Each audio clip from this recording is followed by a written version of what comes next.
The scene shifted to the Great Hall, which was already a riot of noise. Long tables glittered with plates and goblets, the air thick with the smell of food and excited chatter.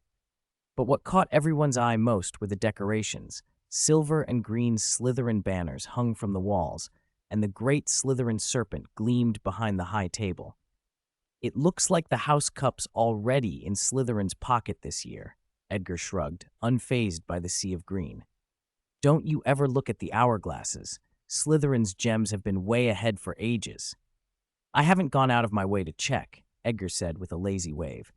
"Snape gives Slytherin points every chance he gets anyway. I'm just reflecting. I heard Slytherin has won 7 years running. This would make 8, sigh. When will that luck come to us Hufflepuffs? Even once." There was a hint of envy in his tone. As Professor Dumbledore rose, the Great Hall gradually fell silent. Everyone knew the House Cup ceremony had arrived. Dumbledore cleared his throat and began to read the final scores. In 4th place, Gryffindor, 312 points. A collective groan came from the Gryffindor table. In 3rd place, Hufflepuff, 350 points.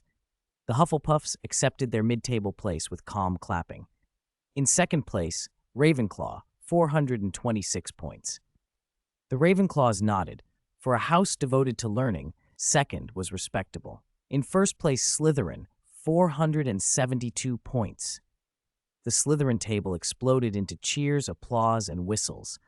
Green scarves and hats flew into the air as faces beamed with the pride of victory. Malfoy even leapt up, turning pointedly toward the Gryffindor table in the direction of Harry and Ron, and mouthing the taunt clearly meant for them. "Potter, poor Weasley, Gryffindor's not good enough." Lynn watched Ron's ears and neck go from a faint pink to bright red in seconds. His fists clenched so tight it looked like he might explode. "Ahem, ahem."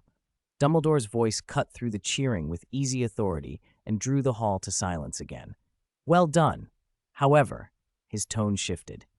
"Before we officially present the cup, there are a few recent events I believe should be taken into consideration." He began, unhurried and theatrical. "First, Mr. Ron Weasley for demonstrating exceptional strategic vision and a spirit of self-sacrifice in what must be the best-played game of wizard's chess Hogwarts has seen in many years. 50 points to Gryffindor." "Whoa!" Gasps burst from the Gryffindor table as rubies leapt up in the hourglass. Ron stood open-mouthed, the redness in his face now excitement and disbelief. "Second, Miss Hermione Granger for facing danger without fear and applying outstanding logic and cool-headed reasoning in a critical situation. 50 points to Gryffindor." Hermione flushed and bowed her head shyly, though she straightened with quiet pride as Gryffindor's score climbed again. "Third, Mr. Harry Potter," Dumbledore continued, voice full of approval, "for extraordinary courage, remarkable bravery and spirit in protecting the safety of the school and stopping a great threat. 60 points to Gryffindor." Harry's name and the huge point award set the Gryffindor table roaring. Their cheers nearly blew the roof off. The score was now tied with Slytherin's. "Finally, Mr. Neville Longbottom," Dumbledore added, his gaze finding the round-faced boy. "It takes as much courage to stand up to our friends when they break school rules as it does to stand up to our enemies. 10 points to Gryffindor." When Neville's points were added, the rubies in Gryffindor's hourglass finally surpassed the emeralds in Slytherin's, settling at 482 points. For a moment, the hall fell into stunned silence. Then the Gryffindors erupted into uncontrollable joy. Lynn sat at the Hufflepuff table, stunned, mouth slightly open. "Wait, what?" he thought frantically. "I can barely understand protecting the school's safety. I don't know the details either, but points for playing chess? Points for reasoning?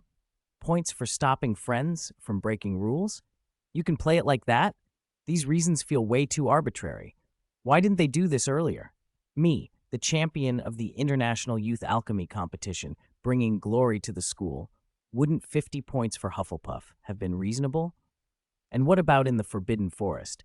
Didn't I drive off that dark wizard who attacked the students? And the 2 dark wizards sent to Azkaban? Even if no one here knows, shouldn't those heroic acts have earned me at least 120 points?" Lynn's thoughts snapped into place with a remembered line about Quirrell. He recalled Dumbledore saying earlier, Professor Quirrell will no longer hold the Defense Against the Dark Arts post for certain reasons. Coupled with the points Dumbledore had just awarded Harry and the others, points that clearly pointed to major events, the likely conclusion formed in Lynn's mind. Quirrell had been involved with a dark wizard trying to steal the Philosopher's Stone, and Harry Potter had stopped him, perhaps with Ron and Hermione's help. Lynn stared. Quirrell, really taken down by first years? No wonder Dumbledore had mentioned a big fish in the matter. The fish had looked fierce, but it turned out to be a pushover. Now then. Dumbledore's voice rang out, cutting through the swirl of emotions in the hall. I believe the hall's decorations require a little change. With a small wave of his hand, the silver and green banners faded like melting snow and were replaced by vibrant scarlet and gold Gryffindor lions. The wall hangings and even the tablecloths shifted colors. In seconds, the entire Great Hall had undergone a magnificent transformation from Slytherin green to Gryffindor red. Whoa! This time the roar came from the Gryffindor table.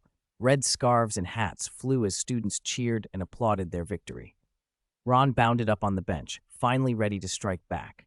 Facing Malfoy, whose face had gone as pale as if he'd swallowed a slug, Ron bellowed the insult he'd been holding in for ages. You're not good enough. Malfeces. You Slytherins are still not good enough. Malfoy stood frozen, speechless. 62. Old Deng, fire, down, safe. Disclaimer, we're all friends here. The Hogwarts Express platform buzzed with the familiar mix of farewells and holiday anticipation. With his trunk floating at his side, Lynn stood watching Edgar, William, and Ollie, who put on exaggeratedly solemn expressions as if they were parting forever. In case I don't see you again, good morning, good afternoon, and good night, Lynn intoned dramatically. Edgar made a disgusted face. William gave him a shove from behind that sent him stumbling toward the carriage. All right, save the theatrics. Keep that for the day you actually die. It's not like we won't see each other next term. Lynn ducked into the compartment and shot back. Hey, William, don't be so rough. You're ruining the mood of our farewell. Gag, came a chorus of muffled disgust from the three roommates. The whistle blew long and clear. The steady chug of the engine picked up pace. The train hissed steam and pulled away, cutting across the Scottish Highlands and rushing rivers on its way back toward King's Cross. Platform 9 and 3/4 burst into life again, with shouts of, "See you next term!" "Write to me," and "Owl me." Lynn shouldered his trunk and pushed through the crowd onto the street, thinking idly that maybe he should get a place in the wizarding world. Buying magical supplies would be easier, and he was getting tired of living alone. Moving next door to Edgar sounded convenient. He could picture it. "Hey, Lynn," a familiar voice. Lynn turned to see Hermione tugging her trunk and waving over to him. "Oh, Hermione, haven't your parents arrived yet?" he asked as he walked up. "Not yet, but they should be here soon," she said, glancing at her watch. Then brightening, "Hey, where do you live? When my parents get here, we could give you a lift." "How could I impose?" Lynn said politely, but then, honest as ever, he gave his address. "I live at Hampstead Manor in North London." "Hampstead? That's great. It's not far from us." Hermione's eyes lit up. "So, can I come by during the holidays to go over schoolwork or, hang out?" She rushed the last part on, as if hang out didn't quite fit her studious image. "You're welcome anytime," Lynn said easily, then added a condition with a grin. "Just not in the mornings." "Why not?" Hermione asked, puzzled. Lynn flashed a grin. "Because I can't get up. Holidays are for sleeping. Studying can wait." Hermione was momentarily speechless at such a degenerate holiday plan. But considering Lynn's straight O's, she had little room to argue. They waited at the station entrance when a car rolled up. A kindly-looking couple climbed out. "Are those your parents?" Lynn asked, pointing. Hermione saw them and waved excitedly. "Dad! Mum! Over here!" Mr. and Mrs. Granger turned and immediately brightened at the sight of their daughter running toward them, until they noticed the young boy trailing a trunk. In Mr. Granger's head, alarm squawked. Hermione had only been at school a year. Had she already been caught up in something? He pictured worst-case scenarios in a panic. Hermione, oblivious to her father's inner turmoil, bounded up to them. "Dad, Mum, this is my classmate Lynn." She beamed. "Hello, Mr. and Mrs. Granger." Lynn stepped forward and gave them a polite, well-mannered greeting. To Mr. Granger, currently on edge, every word sounded like, "Sir, I've come to take your daughter off your hands." Mrs. Granger, noticing his rigid expression, nudged him and offered Lynn a warm smile. "Hello, Lynn. We're so pleased Hermione has made friends at school." Yes, yes, nice to meet you," Mr. Granger managed, recovering himself. In the car, Mrs. Granger chatted with Lynn in the back seat. "How are your studies at Hogwarts?" she asked, an easy parental topic. Lynn was watching the passing scenery and replied modestly, "They're fine, I suppose. Straight O's in everything." Mrs. Granger glanced at Hermione, puzzled. Hermione quickly translated, "Mum, fine means he's top of the year. Straight O's means the highest marks in every subject." Mrs. Granger was briefly speechless, then looked at Lynn with a fresh interest. He was understated, but clearly accomplished. She ventured a more personal question. "And your family? How many are there? Are your parents wizards too?" Lynn's face remained calm. "Just me." Mrs. Granger's expression shifted through surprise to awkward apology. "Oh, I'm sorry, Lynn. I didn't mean."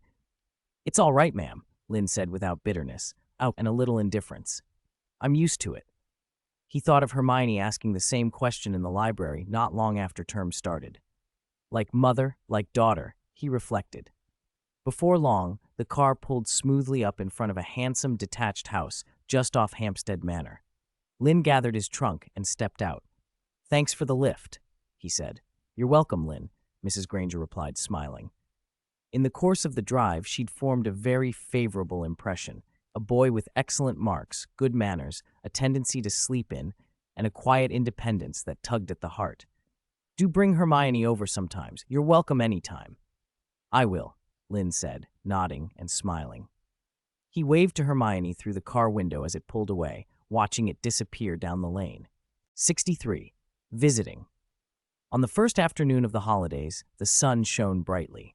Hermione, clutching a thick copy of a comprehensive collection of common magic spells, found her way to Lynn's detached house near Hampstead Manor. She took a breath and raised her hand to knock. Knock, knock, knock. Just as she finished, a voice sounded from an unremarkable little device above the doorframe. Beep. Authentication failed. No record in the facial recognition database. The owner has been notified. Please wait patiently. Startled, Hermione stepped back and stared at the door.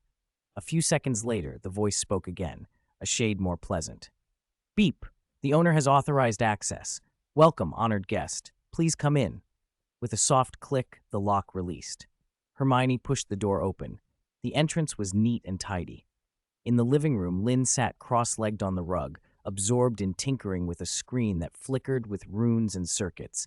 Small alchemy tools were scattered beside him. "That voice at the door, is it an alchemy item you made?" Hermione asked, glancing back at the device. Without looking up, Lynn answered casually, "Oh, that? Yeah, smart doorbell I made when I was bored. It combines electronics with magical sensing. Pretty good, huh?" "More than pretty good," Hermione said, coming over to squat beside him. "This is amazing. It can recognize strangers? I want one for my door." Lynn finally looked away from the screen and grinned. "I've got a semi-finished one right here. With a little adjustment, you can install it. I'll show you how to set permissions and record facial data. It's really convenient." Hermione tried to refuse when he offered it outright. No. I only came to hang out, to study. I can't take your things." "It's nothing." Lynn stood, unbothered, and fetched a compact metal disc similar to the one over the door. Cost didn't even reach a sickle, mostly scrap. Consider it a holiday gift. "Then, thank you." Hermione accepted it awkwardly, already mentally preparing how to explain the gadget to her parents. Lynn flicked his wand. "Want something to drink? Coke? Orange juice? Something else?" "Just water, thanks." Hermione followed him into the kitchen. Seeing the bubbly bottle in his hand, she couldn't help warning, "You should cut down on sugary drinks. Bad for your teeth." Lynn paused and quietly put the soda back in the fridge. Hermione blinked when it clicked. "How can you be using magic? Won't the Ministry of Magic send you a letter?" Lynn shrugged, as if it were the most natural thing. "I bought another wand, and I installed anti-monitoring measures at home, so there shouldn't be any problems." He discovered the loopholes in the trace while scouring the restricted section before the holidays. Hermione felt a flash of self-reproach. Why hadn't she thought of that? They spent the next few hours on the rug discussing Hogwarts homework. Hermione carrying most of the conversation while Lynn chipped in with more obscure facts, and then played on a makeshift game console he'd handmade. Hermione picked it up so fast she nearly beat Lynn's record. Unnoticed, the sky outside had gone orange. It was nearly evening. "Hermione, why don't you stay for dinner?" Lynn asked, checking the time. "I'm too lazy to cook just for myself." "You cook?"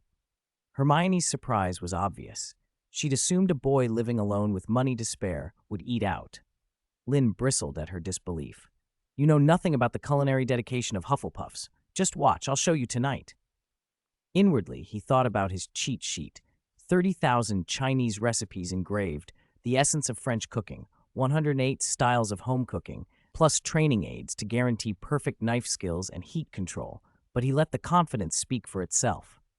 Hermione hesitated, then nodded. She would have eaten at home anyway and was genuinely curious.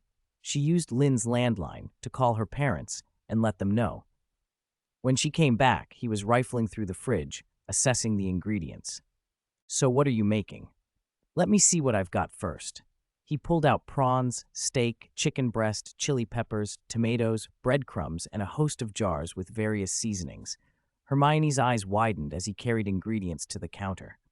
"Are you making that much?" "There are only 2 of us." Lynn surveyed the spread. 3 dishes and a soup plus rice. That should be enough. He wasn't even showing off all his skills yet. Hermione quickly agreed. "This is already more than our usual dinners at home." Then the kitchen shifted into full combat mode. Lynn handled the ingredients with practiced ease. A potato was transformed into even shreds in a rhythmic chop that sounded like quick rain. Hermione watched, genuinely impressed.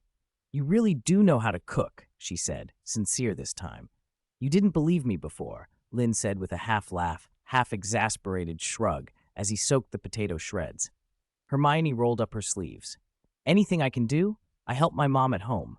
"Do you know how to devein prawns?" Lynn asked, pointing to the shells. I do that all the time." Hermione took a prawn and began deveining.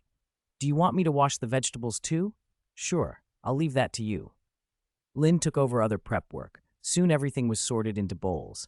Lynn lit the stove and began his performance. He first added marinated beef brisket and sautéed tomatoes to a clay pot, covered it with water and spices, and set it to simmer. A rich aroma slowly filled the kitchen. Next, he sautéed minced garlic and fermented black beans in hot oil, then added the prawns for a fast stir-fry before tossing in golden breadcrumbs. The kitchen was immediately dominated by the heady mix of garlic, toasted notes, and seafood freshness. "What's that called?" Hermione sniffed. "Typhoon Shelter fried shrimp, classic Cantonese dish." Lynn plated the prawns and popped them into an alchemy warming box he'd made. "I'll keep these warm here." Over high heat, he stir-fried the potato shreds with vinegar until they sang with bright, tangy aroma.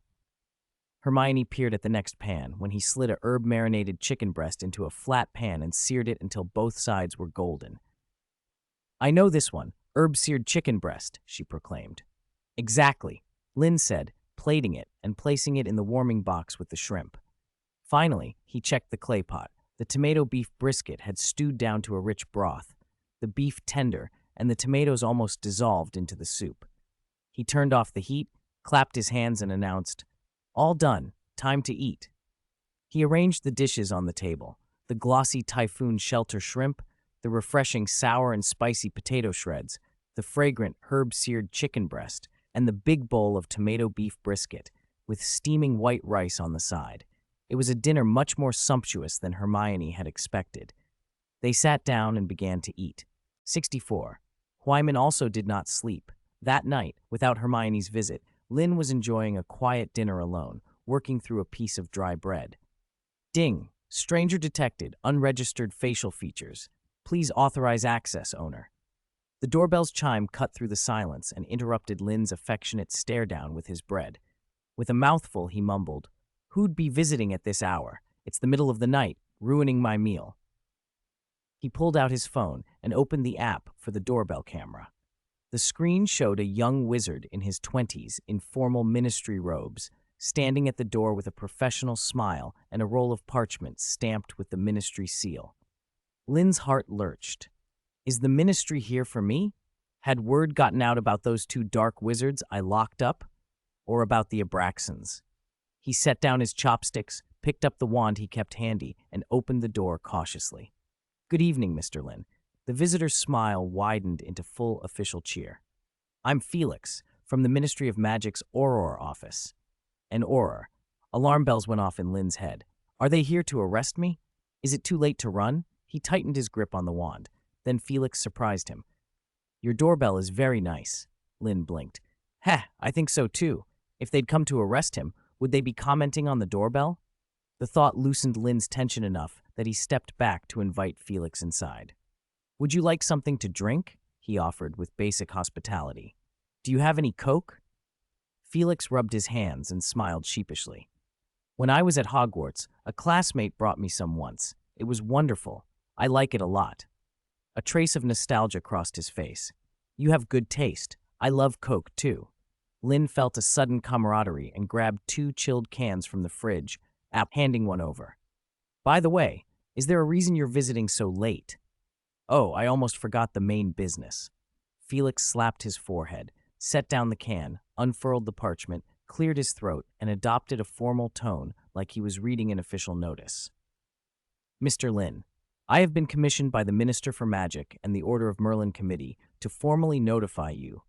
This Friday, July 10th at 10 a.m., in the Ministry Awards Hall, you will be presented with an Order of Merlin, 3rd class, in recognition of your outstanding contributions to the field of alchemy. Several other awardees will be honored alongside you. Lynn stared. The Ministry sends Aurors to deliver notifications now? In the middle of the night? Either Felix had extraordinarily little to do, or the Ministry's schedule was peculiar. Sir, he asked, curiosity winning out, may I ask what specific contribution earned me this medal? Felix frowned, scratching his head, searching his memory. Wait, let me think. Was it that competition? The International Youth Alchemy Competition? Yes, Switzerland. You won the championship there, didn't you? Lynn processed the answer. That competition had ended before last Christmas. It had been months. If this was their timetable for awards, it was characteristically slow. He nodded, amused and a little baffled. I see. Thank you. Felix continued, unfazed. You may invite a few friends to attend.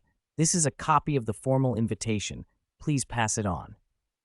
He handed Lynn the parchment. He also went over practical details. Dress code, arrival time, where to report, and other small instructions. Finally, he drained the last of his Coke, stood and offered one last piece of good-natured advice. Get some rest, Mr. Lynn. Lynn saw him to the door. As Felix's figure disappeared into the night, Lynn couldn't help thinking. You knew it was late, too. Once alone, he pulled out his phone and started a group video call with his friends, ignoring the hour. The call rang for a long time. Just when he feared no one would answer, the screen connected. Edgar's sleepy face wobbled into view first. Lynn, what is it? In the middle of the night? I'll say when everyone's here, Lynn replied, keeping them in suspense. 2 more windows lit up.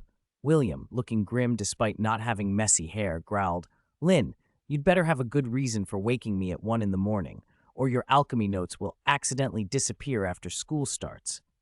Ollie's window followed. His voice was thick with sleep and annoyance. Excellent. Wyman was awake. Lynn told them about the midnight visit and the ministry notification. After listening, Ollie was the first to calm down. Sorry, Lynn. I probably can't make the ceremony. It took a lot to get my father to let me go to Hogwarts. Going to the ministry isn't realistic. His tone was helpless rather than resentful. Lynn understood. Ollie's father clearly had deep reservations about the wizarding world. That's a shame, Lynn said, then brightened. No worries. We can live stream it for you, let you take it in remotely. There was a pause, then Ollie nodded quietly. He'd run out of words for the night. I'm fine, William said. I'll tell my parents and head to London early. We'll meet up and go to the ministry together. What about Edgar? William asked. Before Edgar could answer, Lynn cut in, grinning. Him? Going to the ministry is like going home. Both his parents work there. Edgar, now fully awake, gave a thumbs up and grinned at the camera. Exactly. I'll lead the way for you guys. I know the place better than any tour guide. They agreed on plans, and the late-night excitement settled into anticipation. 65. More bugs, July 8th, 1992. Weather, sunny. Early in the morning, just as the sky was brightening, a slightly disheveled figure appeared at Lynn's doorstep. William carried a bulging backpack, his face pale, his steps unsteady. He staggered toward the door like someone whose bones had been shaken loose. He had only raised his hand and barely had time to press the doorbell when a mechanical voice chimed. Beep.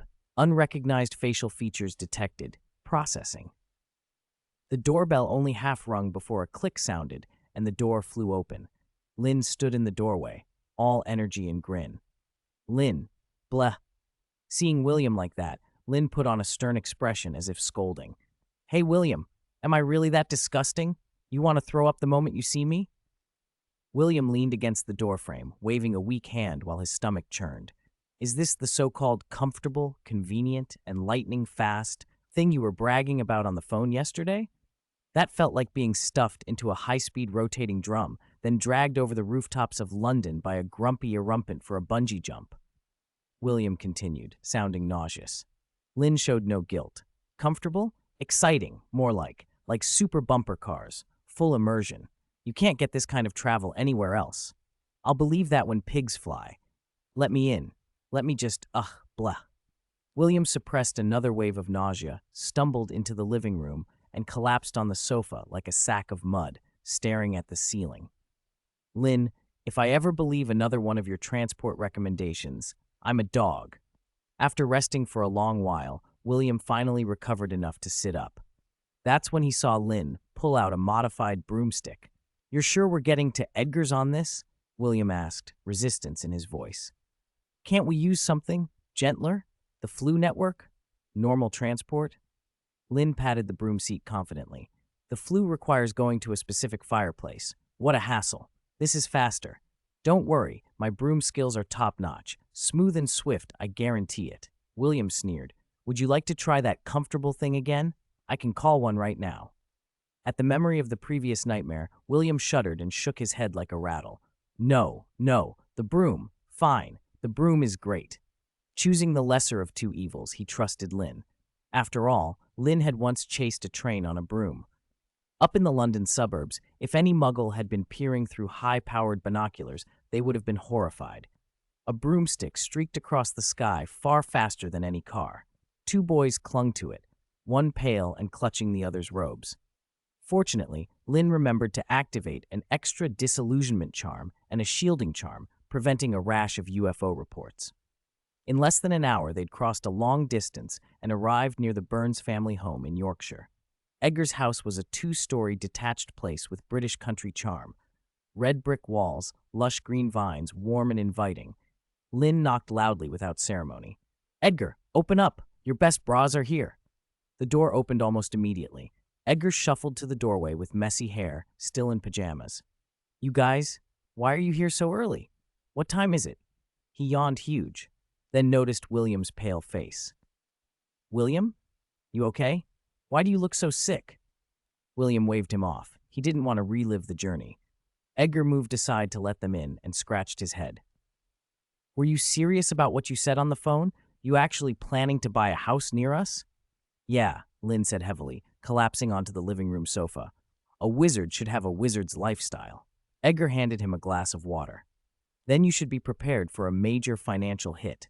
My dad asked around yesterday. Houses here aren't cheap. The environment's great, and most of the neighbors are wizarding families. Lynn sipped casually, thinking, how expensive could it be? I've got enough savings to last 3 lifetimes. Buying a house won't bankrupt me. Then reality hit. When Edgar's father, Edward Burns, came home at noon and showed Lynn several local property listings, Lynn saw the long string of zeros, 15,000 galleons, and that was for a house that looked ordinary and wasn't much bigger than Edgar's. Lynn did the math in his head. If he bought that, his galleon savings would evaporate. Would his alchemy research continue? Could he afford rare materials for potions? What about Lumiere, that old drunk? Wouldn't even cheap wine be cut off? No wonder Malfoy teased the Weasleys about being house poor. It turned out Lynn couldn't afford one either. Sigh. What a headache. Lynn rubbed his temples, feeling his house-buying plan collapse, just as he was about to give up. Ding! Mission issued. Have a home in the wizarding world. Reward wealth magnet. Effect: as long as you want it and put in the effort, you can earn galleons. If you don't pick up money while walking, it's only because the passersby's pockets are empty. Lynn. His frustration vanished in an instant. Buy it! Must buy it! What's 15,000 galleons? Bought, he roared inwardly. With a wealth magnet, he could earn it back. Initial investment required. Lynn grinned madly. Edgar watched Lynn's expression flip from despair to that odd crooked smile and patted his shoulder. I told you the prices were beautiful, didn't I? But hey, don't lose heart. My home is your home. You can stay as long as you like. My parents won't mind. At that, ding, mission completed, reward issued. Lynn froze. The smile locked on his face. The system's logic seemed a little too buggy. Last time, knocking a fish out with a rock counted as fishing. Now a friend saying my home is your home counted as having a home? Really? But he liked it. Please, more bugs like this. I'd feel bad about imposing, Lynn began, then brightened and shifted tone. But I've decided I'm going into business, making money. I'm not only going to buy a house, I'm going to buy a big one. Edgar and William stared at him as if question marks hung over their heads. William, trying to bring him back to reality, fired off practical questions. Wait, Lynn, calm down. Do business. What kind of business? Do you have a plan? A shop? Supply channels? Employees? Lynn blinked for a moment, then waved off the concerns with confidence. None. But that's not a problem. Let's go to Diagon Alley now. We'll decide what to sell after we look at the shops. Practice brings true knowledge, and market research must start with field investigation. 66. Take over Diagon Alley, the familiar London street, the familiar brick wall behind the leaky cauldron, the familiar trash can. Lynn stood before the entrance with Edgar and William at his side. He drew his wand and, remembering the method Dumbledore had shown him a year ago, aimed at the correct brick. Tap, tap, tap. 3 light taps. Nothing. The wall stayed stubbornly solid. What's wrong? Lynn muttered, moving the wand closer. Did I not use enough force? He tapped harder. Still nothing. Edgar peered at the wall. Did we get the position wrong? William circled the trash can, rubbing his chin. I feel like the trash can is a bit left of where it was last time. Lynn's face went blank as the memory snapped into place. When he'd first come a year ago, he must have kicked that trash can. It had shifted slightly over the months. Of course, the boomerang of fate had come back around. He remembered the reward notification from that mission. Mission issued, own a shop of your own. Reward, a fully functional alchemy workshop complete with 100 alchemy golems as staff. No one else can enter unless granted permission. Hardworking, absolutely obedient, no salary required. They can work 24/7 without rest. Lynn felt his heart race. If that reward existed, he had to secure it. No excuses. Even if the trash can had floated into the Thames, he'd have fished it out. He tried tapping different bricks until at last the familiar clatter sounded, the bricks sliding aside like a tide to reveal Diagon Alley. The 3 friends let out a relieved breath and slipped into the throng. They strolled down the alley, taking in the hustle and color. Edgar nudged Lynn and pointed. Look over there. That shop. Business doesn't look great. Lynn followed his finger to a shop in an excellent spot, Cyan's Magic Department Store. The storefront was respectable enough, but the interior looked neglected. The doorway was deserted compared to the bustling neighbors, and a medium-sized parchment on the glass read "For sale" in neat, clear script. Lynn's eyes lit up. Let's check it out. Inside, the light was dim and the shelves dusted. A middle-aged wizard in threadbare robes looked up from behind the counter and forced a tired smile. Welcome to Cyan's Magic Department Store. What can I get for you? Lynn's glance swept the place. He almost muttered, this owner has a gift for turning a prime Diagon Alley space into the equivalent of a clearance cellar. William, apparently deciding he did want something, said, Do you have any parchment? I need some. Of course, sir. One moment. The owner went toward the back and 10 minutes later returned empty-handed, red-faced. I'm terribly sorry, sir. We're out of parchment. Lynn stared. Out of parchment in a Diagon Alley shop? No wonder business was dead. He cut to the chase. Are you the owner? Yes, I'm Cyan. Can I help you? We saw the for sale sign. We're interested. Cyan froze. 3 young wizards wanted to buy his shop. He sized them up, then masked his shock with a greedy hope. Really? You want to buy this place? Yes. Lynn was blunt. What's the price? Cyan's relief made him almost babble. Well, yes, I'm desperate to sell. What are you thinking? Lynn held off on an offer. Before we discuss money, we'd like a full tour. Basement, storage, layout, everything. Of course, Cyan brightened and led them through the shop. In fairness, the hardware was good. A prime location, a large front hall leading to a back hall, a small warehouse, a simple office, and a tiny restroom with basic magical sanitation.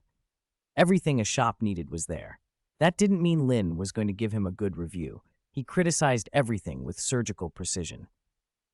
This front hall's cluttered with pillars. They block sight lines and ruin foot traffic. The lighting's too dim.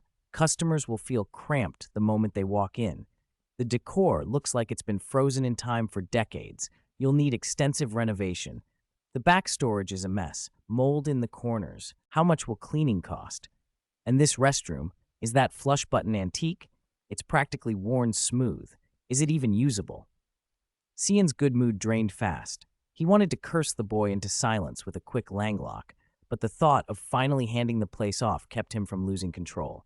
He forced a wan smile that looked worse than a sob and endured the onslaught. At the end of the ruthless appraisal, the two sides negotiated hard. Cyan was desperate enough to accept a low offer. They completed the necessary paperwork, signed a magical contract, and transferred the deed. Lynn felt a surge of triumph looking at the glowing seal, a shop in the heart of Diagon Alley for 10,000 galleons. It felt like he'd stolen it. The moment the contract took effect and the property officially became Lynn's. Ding! Mission complete. Reward has been issued. Hint, the workshop entrance has been logically placed in the shop's basement and the golems have been activated. Wishing you a prosperous business. The previous owner, Shines, practically fled, terrified Lynn might change his mind. As soon as the shop door shut behind him, Edgar could no longer contain his curiosity and grabbed Lynn's arm. So, Lynn, 10,000 galleons for this place. What exactly are you planning to do with it? You've got a plan, right? You're not just going to sell dusty old junk forever? William pushed his glasses up his nose and waited for an answer. The main business, Lynn said, is something we already have the technology for, the mobile phone. He pulled his device out and waved it at them. You've all seen how convenient these are. Imagine launching them officially in Diagon Alley, letting more wizards enjoy instant communication. The market would be enormous. William considered that for a moment. It definitely has potential. There's got to be a market. Exactly, Lynn snapped his fingers. And that's only the beginning. In the future, we can offer add-ons, items that connect with the phone, accessories, expansions. All right, brothers. Lynn clapped his hands. The shop is ours. Now the chores, cleaning, renovating, decorating. I'll do it myself tomorrow, Lynn added. No need to make a special trip. No way, Edgar objected immediately. Something this interesting, we have to be there from start to finish. Right, William? William didn't think cleaning up junk sounded particularly thrilling, but he still nodded. With more hands, it'll go faster. Seeing their insistence, Lynn relented. Fine. Since you insist, your main task tomorrow is to help clear out all the backlogged inventory. Sell what can be sold cheap. Anything nobody wants, dispose of it. No problem.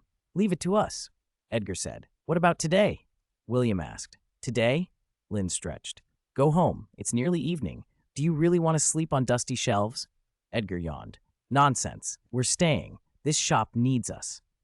Early the next morning, just as the sky was beginning to brighten, Lynn was back in Diagon Alley by himself. Edgar and William were probably still half asleep. He locked the shop door and headed straight for the basement. Even expecting something unusual, the sight still took his breath away. It wasn't a normal basement. It was huge. A domed ceiling simulated daylight. Solid metal walls divided the space into sections for raw materials, processing, assembly, testing, and more. It was vast, room rivaling even his trunk, which he'd reinforced countless times with undetectable extension charms. In the central open area, exactly 100 alchemy golems stood arranged in precise formation, silver-gray metal bodies with clean contours and flexible joints, featureless faces, each with a faint blue point of light pulsing where an energy core would be. A voice announced in a neutral tone, Boss, Serials 1-100, on standby. Lynn suppressed his excitement and began to learn what these employees could do. The system's description had been accurate. The alchemy golems were masters of manufacturing alchemical items. They could execute complex processes, rune engraving, material fusion, energy channeling, with precision and astonishing speed. Outside that domain, however, asking them to tidy up, greet customers, or even perform simple logical tasks, they were clumsy and stiff. Pure production tools, nothing more. Not wasting time, Lynn emptied a large cloth bag, temporarily extended with an undetectable extension charm, full of alchemical materials he'd bought from the suppliers. He ordered the golems to start making mobile phones. Command received. Commencing communication terminal trial production task. The golems activated and went to work with a seamless division of labor. Some sorted and purified materials, others shaped and polished casings, some etched the internal runes with surgical precision, and others laid and sealed the energy circuits. The whole process was smooth, efficient, and error-free. Lynn stood to the side, nearly stunned. Before long, 3 completed models were placed on the testing table. One was an ultra-simple feature phone with physical buttons for calls and messages only. One was a smartphone with a crystal touchscreen.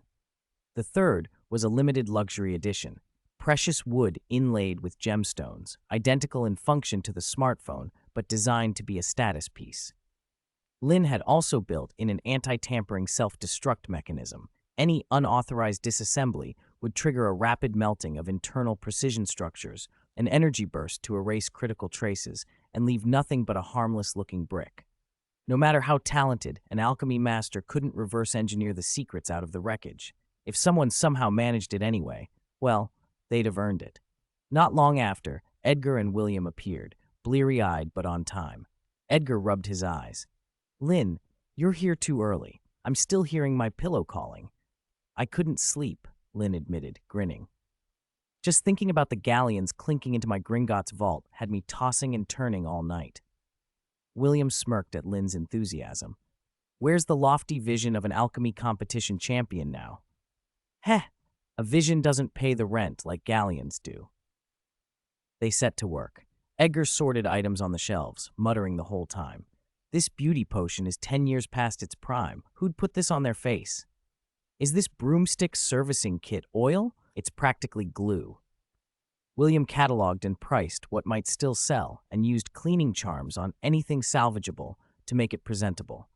Lynn handled the heavy lifting and the final calls. What to keep, what to sell cheaply, what to burn. By sunset, Shine's Magic Department Store looked like a different place. They replaced the old door sign with a carved plaque of dark magic wood edged in flowing rune light. In an elegant script it read, "Epoch-Making Alchemy Shop." Inside, every shelf had been removed and replaced by rows of crystal-clear glass display cases, each with soft lighting and cleaning magics to showcase delicate and expensive alchemical items.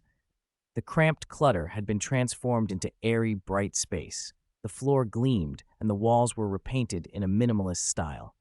"Phew, finally starting to look like something," Edgar exhaled, collapsing into one of the new lounge chairs. William wiped the sweat from his brow and surveyed the tidy shop. "Basic cleaning and layout are done. Next is the details and stocking the shelves." Lynn looked around, satisfied, rubbing his chin. His eyes shone with plans. "Everything's ready. Now there's only one last step." "Hire shop assistants," William finished, "and pick an auspicious day for the grand opening," Edgar added. Lynn nodded. "Exactly. 68. Advertisement to the Ministry of Magic, July 10th, 1992, Friday, sunny." Led by Edgar, Lynn and William entered the British Ministry of Magic for the first time. After stepping down through the telephone booth, they found themselves in the ministry's great atrium. Even with Lynn's broad experience, he couldn't help being astonished. Above them, an impossibly high ceiling displayed ever-shifting patterns. Stars flowed, runes glowed, and occasionally soft magical lights streaked like meteors before disappearing into the walls. Beneath their feet, the marble floor was so polished it faintly reflected their silhouettes.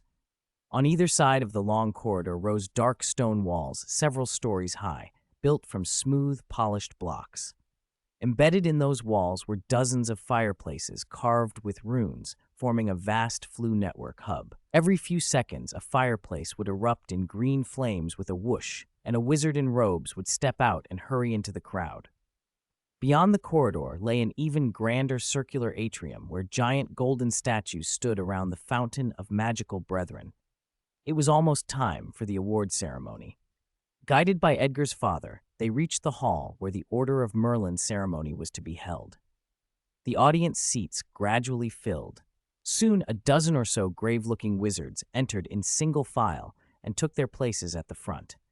They wore matching plum-colored robes with a delicate silver W embroidered over the left breast.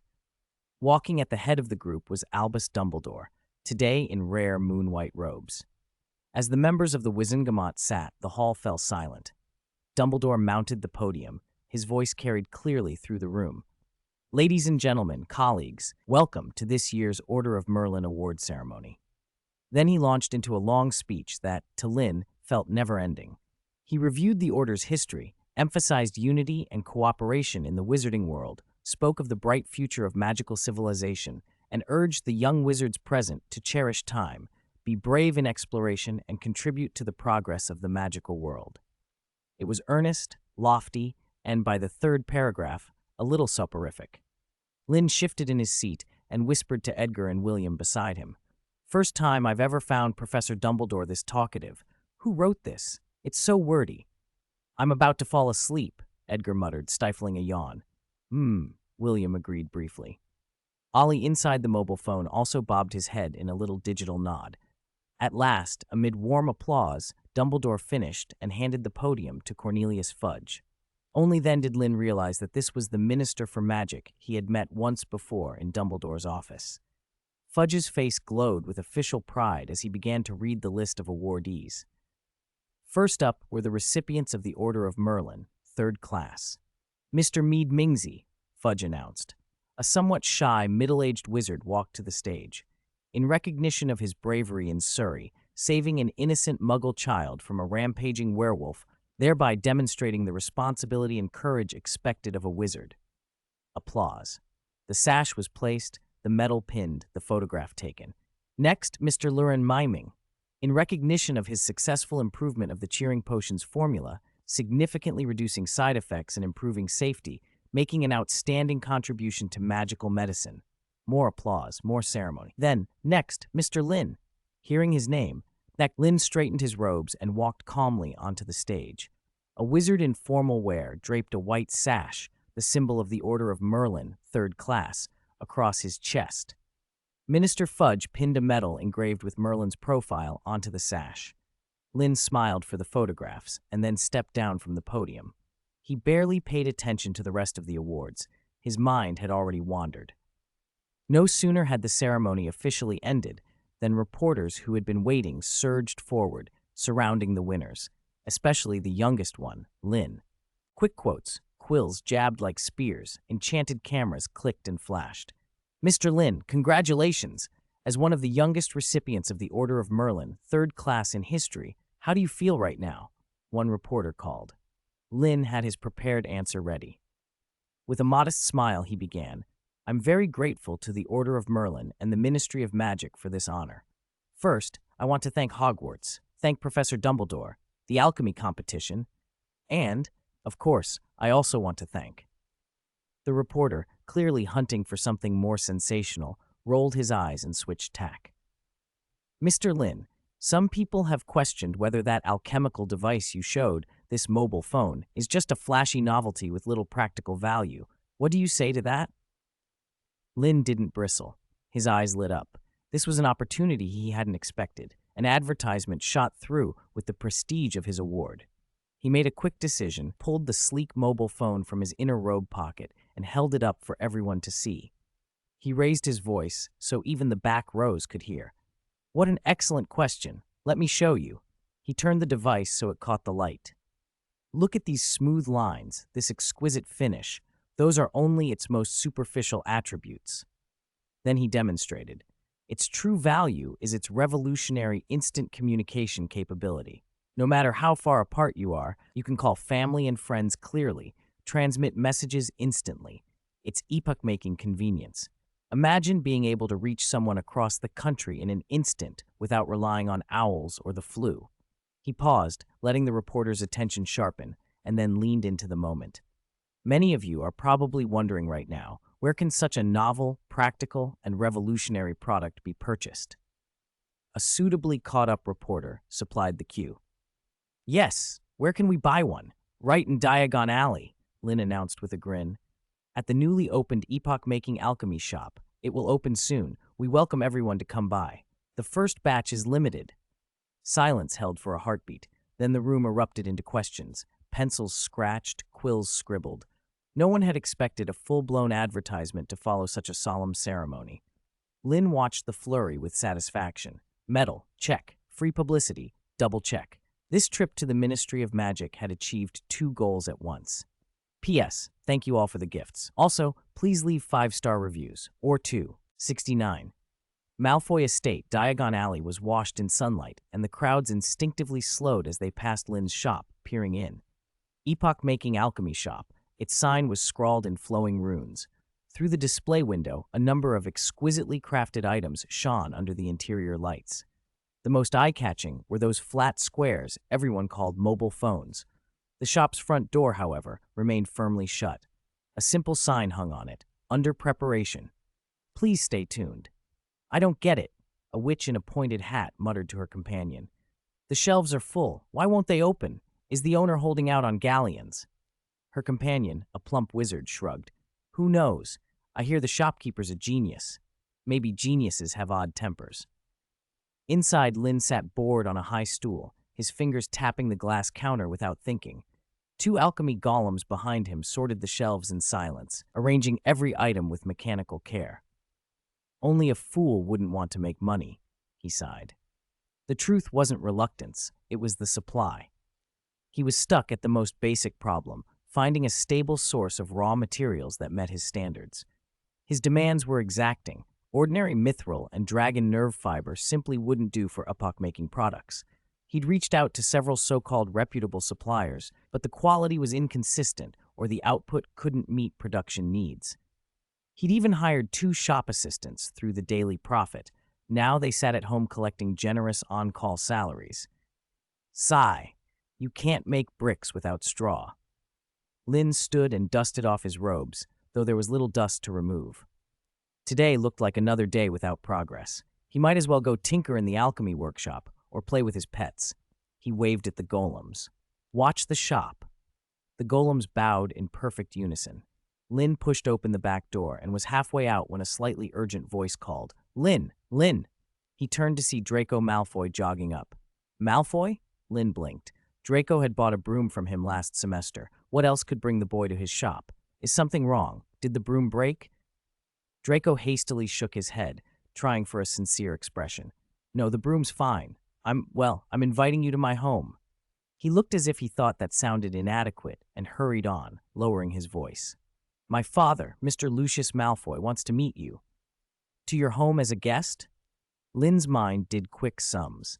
The Malfoys were among the wealthiest families in the British wizarding world, heavily connected in pure-blood circles. He hadn't been especially fond of them, but the offer piqued his interest. Draco's face reddened. I want to be friends with you, he blurted, then a beat later admitted. Fine. Actually, my father asked me to invite you. He says he might be able to provide the kind of stable, high-quality materials you need. Lynn was about to ask how Lucius knew he had supply problems, but he shut the question down. A shop full of goods that refused to open made the problem obvious to anyone paying attention. A shrewd man like Lucius Malfoy could easily guess at the trouble. It wouldn't hurt to see what he offered.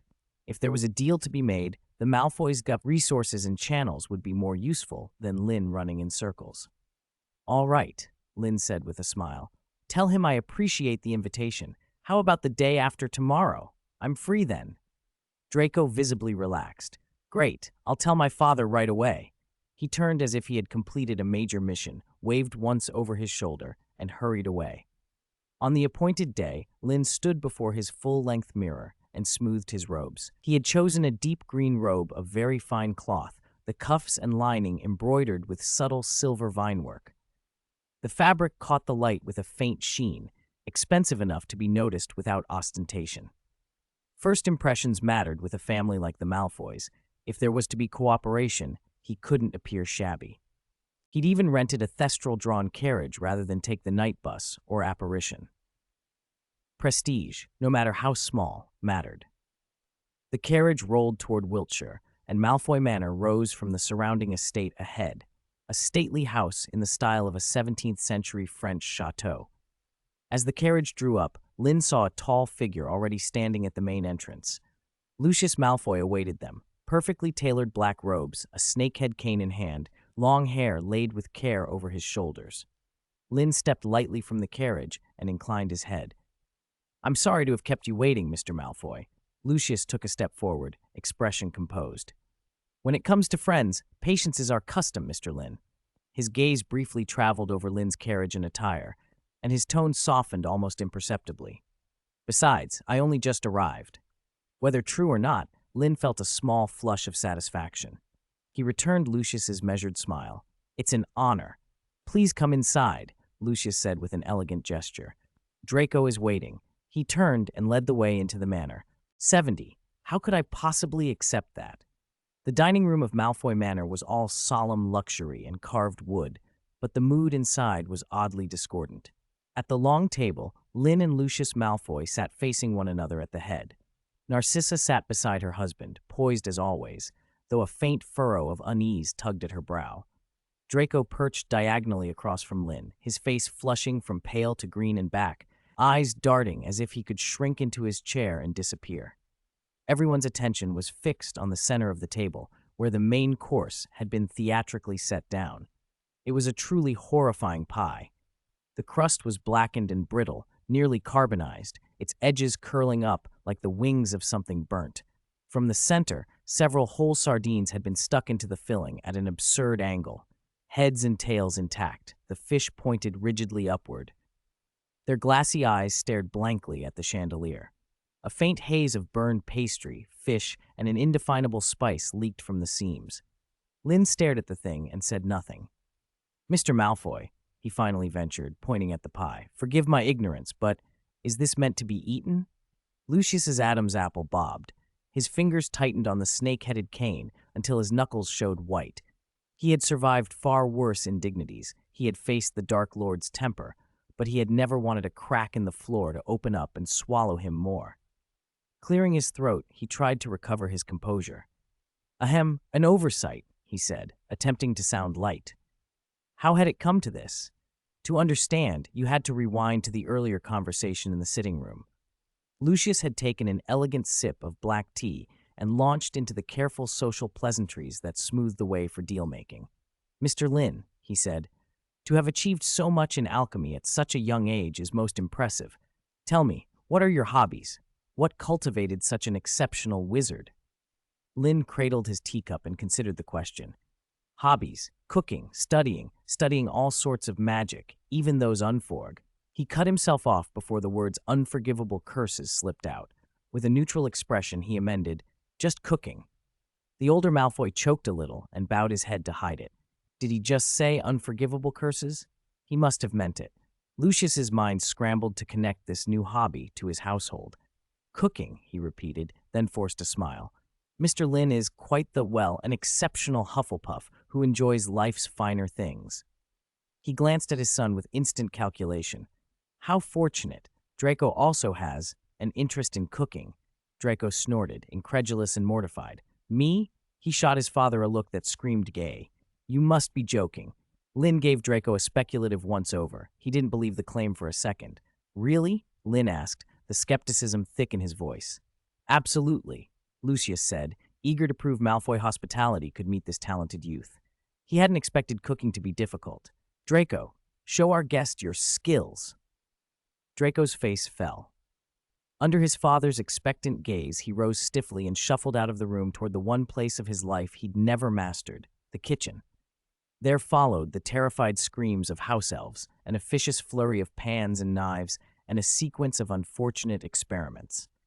When he finally returned, Draco presented what he clearly thought of as a triumph, a monstrous creation that combined misguided creativity, dubious courage, and an unmistakable air of destruction, the Malfoy Manor limited edition Stargazy pie.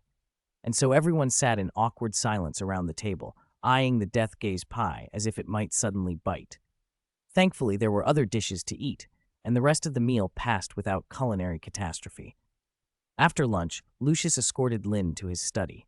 There, the conversation turned from small talk to business. The two men probed and measured one another, technical specifications, purity, conductivity, stability, until Lynn had to admit the truth. The Malfoy supply was no accident. The samples Lucius produced met and in some respects exceeded everything Lynn required. Negotiations over price, volume, and exclusive distribution rights followed. Eventually, both sides were satisfied and the contract was signed. "Pleasure doing business with you, Mr. Lynn," Lucius said, extending his hand with a smile that finally felt genuine. "Pleasure doing business with you, Mr. Malfoy," Lynn replied, shaking it.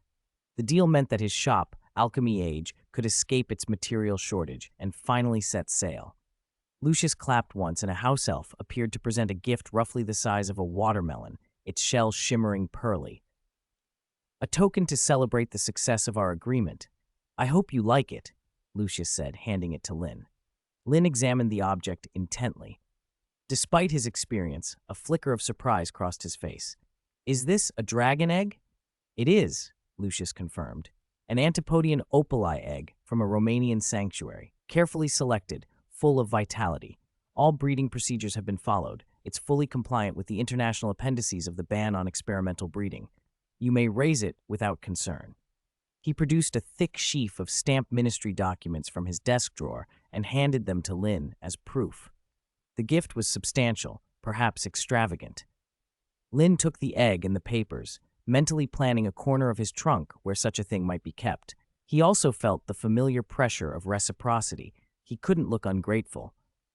"It's far too generous, Mr. Malfoy," Lynn said, then fumbled in his pocket and produced something sleek and unfamiliar to the wizarding eye, a compact, gleaming device. "Mr. Malfoy, this is the first limited edition prototype produced at my Alchemy Age. There's only one in existence. As a token of our new friendship and partnership, I thought it appropriate." Lucius turned the device over in his hands, visibly impressed. "Exquisite craftsmanship. Thank you, Mr. Lynn. I very much like it." They exchanged the usual pleasantries until the hour grew late. Lynn rose to leave. As his carriage lifted, he fished into his thoughts. "Get back, return the carriage. It's hired by the hour and not cheap." Watching the carriage fade into mist, Lucius looked to his son. "Draco," he said, "when you're at Hogwarts, cultivate a friendship with Mr. Lynn. It would be good for you, and for the House of Malfoy." "Who is this? So annoying. Who is this? So annoying." One sunny morning, the peace of Diagon Alley was shattered by loud, enthusiastic shouting. The voice came from a brass trumpet enchanted with sonorous, hanging beneath the brand-new sign of the Alchemy Age. "Good news! Good news! Great news! The epoch-making alchemy shop is officially open for business today."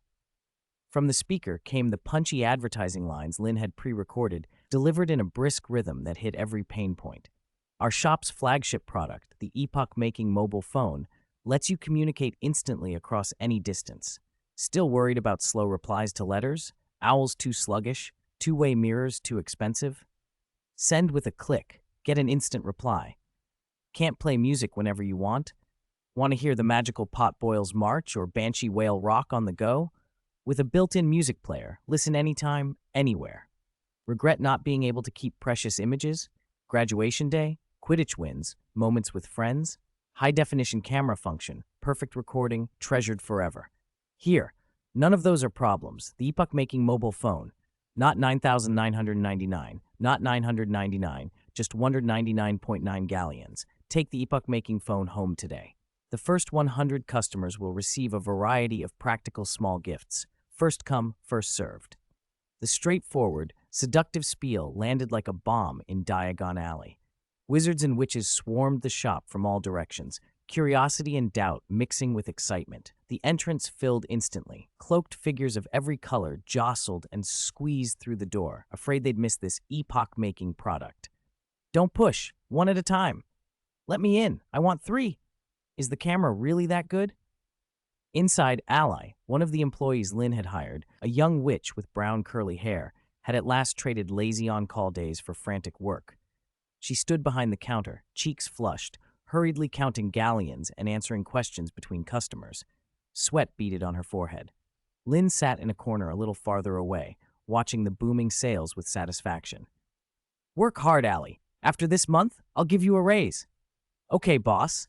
Allie's eyes lit up, and her counting grew faster. Just then, three familiar figures elbowed their way through the crowd to Lynn's side.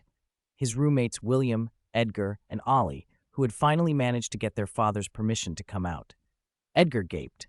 Lynn, your business is booming. Lynn, have you bought all the books on this year's list yet? William asked, remembering their main task. Only then did Lynn snap out of his opening day high. He slapped his forehead. Not yet. I've been too busy with the shop. What about you guys? They all shook their heads. Edgar shrugged.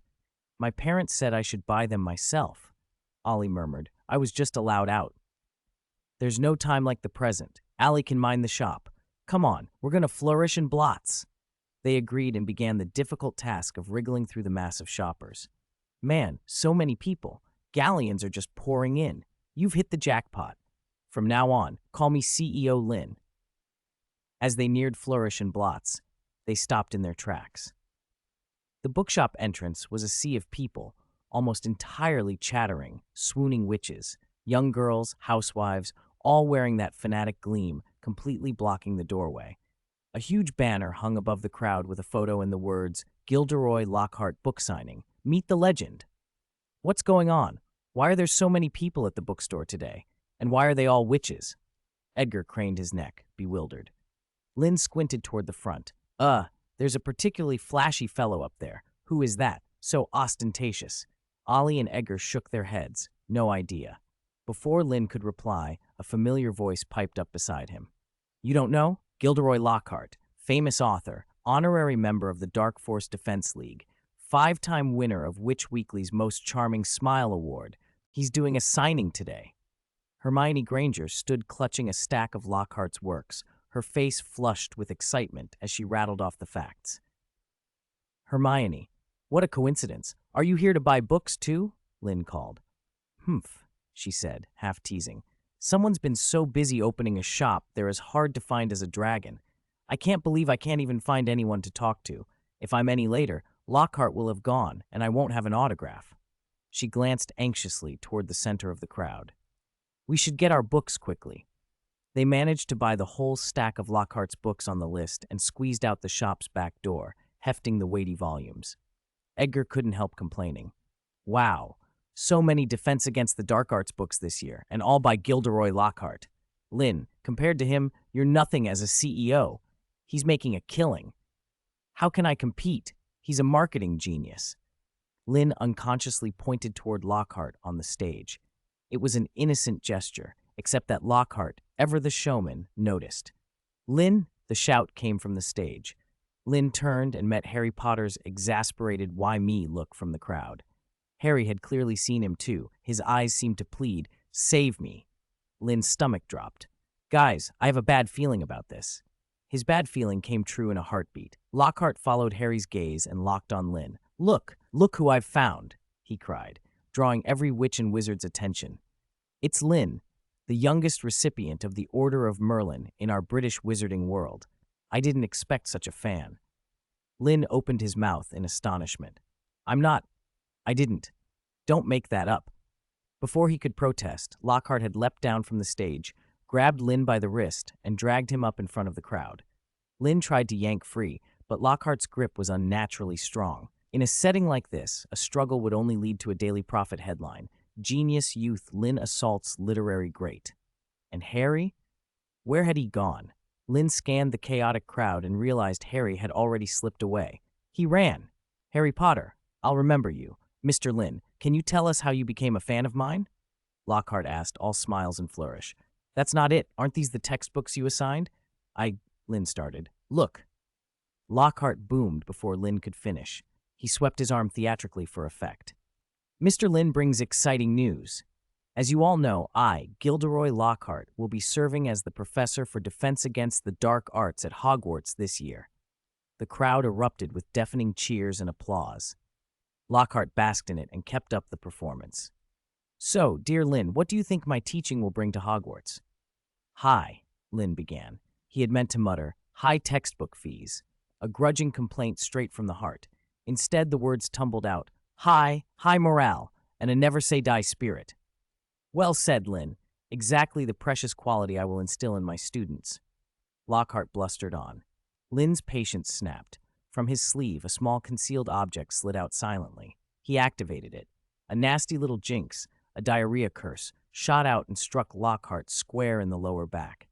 Taking advantage of the momentary confusion, Lynn bolted off the stage and melted into the crowd with his roommates. At first, Lockhart tried to keep the performance going. It seems Mr. Lynn is a bit shy and eager to leave the stage, but, he stammered. He didn't finish. A wet, gurgling sound interrupted him. Then came an ominous pop, like trapped air suddenly escaping. Lockhart's tightly composed smile turned a sickly green. And then, Chapter 72, Why Is There a Car at School? Lynn, where are you? Edgar's voice crackled through the phone. On my way. I just passed the barrier. I'm not late this time. How many times have you asked? Lynn panted as he jogged, a hint of exasperation in his tone. King's Cross Station, platform 9 3/4. The new school year had begun. The air was full of partings and reunions, children clamoring and parents fussing. Lynn breathed in the familiar scent, nudged his luggage trolley through the barrier between platforms 9 and 10, and for a moment felt oddly out of practice with how smoothly everything went. The Hogwarts Express rolled on toward the castle. He wandered the carriages until he found an empty compartment tucked away in a quiet corner. The train wouldn't reach Hogsmeade until evening. What else was there to do but sleep? Lynn produced an eye mask, settled himself, and planned to sleep all the way. He slept deeply, so deeply that he missed lunch. They arrived at the castle and rode the Thestrals to Hogwarts. The Great Hall was as busy as ever. Long tables set with gleaming plates and goblets, new students lying nervously at the entrance, having been fed family stories that the sorting involved dragon fights and troll wrestling. Professor McGonagall presided over the ceremony, and when she placed the patched sorting hat on the stool, the expressions of the first years ranged from awe to thinly veiled disgust at how dirty it looked. Lynn sat at the Hufflepuff table and, watching the newcomers' anxious faces, remembered himself a year earlier. Sk, William sighed. Can you believe it? We're upperclassmen now. Yo, Senior William, Edgar teased in an exaggerated sing-song voice. It'd be nicer if you didn't act like such a prat, Lynn, William muttered. The sorting hat finished its song. Dumbledore gave his usual welcoming speech, and the new professors were introduced. When the post for Defense Against the Dark Arts was announced, Gilderoy Lockhart leapt to his feet with a dazzling grin and began to wave to the students. Instead of the warm applause he expected, a buzz of whispers spread through the hall. Did you hear? Lockhart, during that signing at Flourish and Blots, he, had an accident. A Ravenclaw girl leaned in, her face twisting between delight and horror. It was a mess, completely out of control, another said, eyes bright with gossip. My uncle was there. He said the smell, ugh! The rumor rippled down the tables. Lockhart's smile stiffened and faded. His face flushed and then grew pale. The professors at the staff table made no effort to quiet the whispers. McGonagall's lips were pursed. Professor Sprout kept her head down, studying the rim of her plate. No one acknowledged the chatter. The sorting ceremony ended on an awkward, buzzing note. Back in the Hufflepuff dormitory, Lynn changed into a set of black, unremarkable robes and tucked his wand into a specially sewn sleeve pocket. He was buzzing with excitement. You're going for a night walk on the first night? Edgar asked, half buried in his pillow. If you come to Hogwarts and don't do a night walk, are you even a proper student? Lynn replied, striking a mock official pose. It's part of campus culture. William had already fetched his pajamas from his trunk and gave Lynn a resigned look. Go on, then. We're exhausted. Traveling all day has worn us out. I'll grab you some oranges, Lynn offered cheerfully. Get lost, the two of them shouted in unison. I'll be back after I buy oranges. Lynn waved and slipped into the castle's shadowed corridors. He avoided patrolling professors and slipped through the main gates into the night. His goal was clear. He'd read about a secret passage in the library manual, Hogwarts, Secret Passages and Legends. The book claimed there was a hidden route near the Homping Willow that led to Hogsmeade Village. First years weren't supposed to go to Hogsmeade yet, and if he could find this passage, he'd be able to go shopping whenever he wanted. It was worth a try. Lynn circled the grounds, keeping clear of the greenhouses and the forbidden forest's edge, searching for the willow by memory. He found one and tested it from a distance by tossing a pebble. The branches whipped about and nearly caught him, so he retreated. He inspected the ground carefully, but found nothing. A second willow was equally unhelpful. He edged closer despite the risk and examined its trunk for signs of a hidden entrance, but there was nothing. Third and fourth trees produced the same blank results. "That ridiculous book isn't pulling my leg, is it?" Lynn muttered, brushing damp grass from his robes. "One more, then I'll give up. Can't come all this way for nothing." He hummed a tuneless snippet to pass the time. The moon is bright, the wind is still, the leaves shade the lattice, and then he noticed a glint of metal on a patch of open ground to his right. It was square-shaped and reflected the wand light of passing lanterns faintly. Hagrid's pet? Some professor's alchemical experiment dropped and left behind. He patted closer, on tiptoe. As the outline resolved, Lynn lifted his wand and cast a lumos. Under the beam, an old Ford Anglia sat in the grass. The car was caked in mud. One side mirror hung askew. A headlight was smashed, the hood gaped open, the front bumper had taken a dent, and the doors, well, some of them were missing. It was unmistakably a car, utterly out of place on the Hogwarts grounds. Lynn stood frozen, wand still raised, heart thumping. A car at Hogwarts, where had it come from, and heavily modified like that? It had to be illegal, didn't it? 73. Praise to Professor Quirrell. Lynn paced around the car, looking it over from every angle. It didn't take long for him to get a good sense of the crude but effective magical work someone had done to it. "Huh?" he muttered. The core of a flight charm's been grafted right onto the ignition, a clever shortcut to avoid setting up a separate flight array. The levitation nodes are arranged pretty roughly, but they give a steady output. There's evidence of a disillusionment charm too, though it's blown now. Looks like the magic supply was unstable. He shook his head. In short, with enough power, even a brick can fly. This vehicle didn't care about elegant design or subtle enchantments. It relied on piling on materials and brute magic until it worked. It had been built to be sturdy, cheap, and usable. Lynn checked the chassis and the tires again, convinced, more or less, that it should probably, maybe, drive. He rubbed his chin and made a bold decision. He climbed into the driver's seat. The key was already in the ignition. How careless. He turned it gently. Sputter, crackle, pop, bang! Something under the hood exploded into a roar. The whole car shook. The few needles left on the dashboard swung wildly. Lynn nearly leapt from his seat, his first instinct to abandon the thing and run. After a few seconds, the racket faded into a dull thud-thud. The car trembled, but it had started. Ignore the dramatics, he told himself. It can still run. He shifted gears and eased onto the accelerator. The car jerked forward and then began to crawl across the clearing at an insultingly slow pace. It felt slower than a snail. He steered it in a wobbly little circle, too nervous to test the flight function. Who knew if it would fall apart in midair? Driving a jury-rigged car that could conk out at any moment near the edge of the forbidden forest was not his idea of a good time. After another round of sputters and bangs, the engine finally died. Lynn stared at the inert vehicle for a beat, then turned off the ignition and climbed out. Back to the dormitory, he decided. It's late. Who leaves a broken car here? Very inconsiderate. He made a few indignant noises for show and hustled back to the castle. The next day at noon, in the Great Hall, Lynn was taking his time with lunch when an elderly-looking owl dived in, wobbling, carrying a red envelope. It headed straight for the Gryffindor table. "Didn't get this wrong. It's a Weasley owl," Edgar said, elbowing him. "Wait, that's a howler." Lynn pulled his wand and touched it to his ear before he even heard the words, "Muffliato." At the same moment, Ron Weasley, prodded by his brother, ripped open the envelope. A second later, "Ronald Weasley!" A magically amplified soprano voice tore through the Great Hall. Pumpkin juice rippled in the goblets. "How dare you steal that car? Your father, ministry inquiry, disgrace. If you fix it, don't you dare come home." The howler's final roar shredded it into charred scraps that fell smoking into the empty plate in front of Ron. The hall came back to normal noise. "Well," Edgar said, rubbing his ears and scowling, "what did your enthusiastic letter from home say?" Mrs. Weasley sounds intense. You have the nerve to ask, Lynn said, feigning innocence. Edgar glared. Why didn't you cast Muffliato on me too? My ears are still ringing. Next time for sure, Lynn lied, patting his friend's shoulder.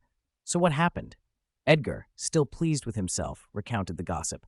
Apparently Ron and Harry drove a car to school. They were seen by muggles and it made the papers. Arthur Weasley is being brought in for a ministry inquiry. Mrs. Weasley roared that Ron must fix the car or not even think of coming home for the holidays. Lynn's eyes widened. So that was the car he'd encountered last night. William checked the time on his phone and slipped it into the inner pocket of his robes. All right, time to go. Defense against the dark arts in a bit. Can't be late.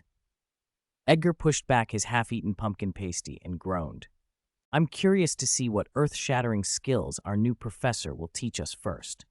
Ollie, usually quiet, packed his books and added, It shouldn't be any worse than Professor Quirrell, right? Lynn hesitated. He had a very different view of Quirrell from most people. Quirrell had shown him practical dark arts and had even let him off with access to the restricted section. It was a peculiar, valuable teacher-student bond he would never admit to aloud. Instead, he sipped his pumpkin juice and sighed softly. From the bottom of his chest, he muttered, Praise Professor Quirrell. William, Edgar, and Ollie stared as if checking he was all right. Edgar reached out to feel Lynn's forehead. Lynn, did you run into something nasty on your night stroll? You're actually missing Quirrell? Lynn dodged the hand. Nothing. I just thought. Contrast can make things look better. Come on, let's go see what kind of higher morals Professor Lockhart has in store for us. 74. What does this have to do with defense against the dark arts?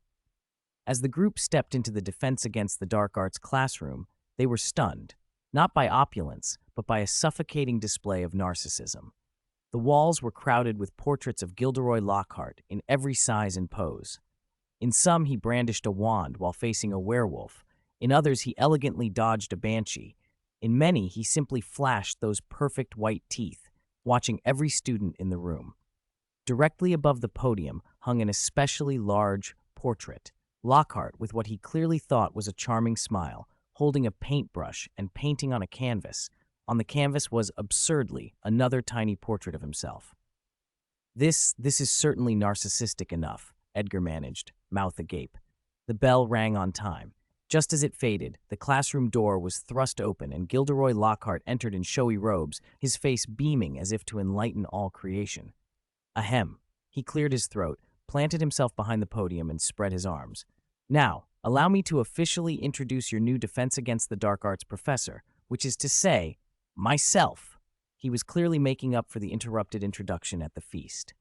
Myself, Gilderoy Lockhart, Order of Merlin, 3rd class, honorary member of the Dark Force Defense League, and, he paused, winked, 5-time winner of Witch Weekly's Most Charming Smile Award. But do remember. He lowered his voice conspiratorially. I didn't get rid of the abandoned banshee by smiling at her.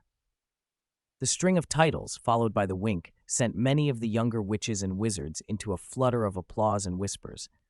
Lynn watched expressionless, fingers brushing the Order of Merlin, 3rd class medal at his collar.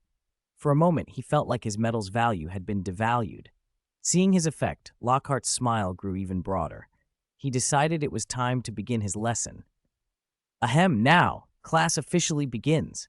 He produced a thick stack of papers from under his desk. One for each of you. Don't scramble. I want a comprehensive and in-depth understanding of your classroom preparation during the holidays. A frantic rustle of eagerness erupted, mostly from the witches, who seemed thrilled to be understood by Lockhart. Lynn watched in disbelief. People were actually fighting for these.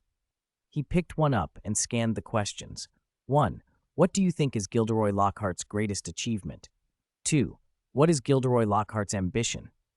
3. What is Gilderoy Lockhart's favorite color? 4. What do you think is Gilderoy Lockhart's greatest weakness? Hint, striving too much for perfection. 5. Gilderoy Lockhart believes the secret to success lies in 3 whole pages of parchment were filled with that sort of thing. What did any of this have to do with defense against the dark arts?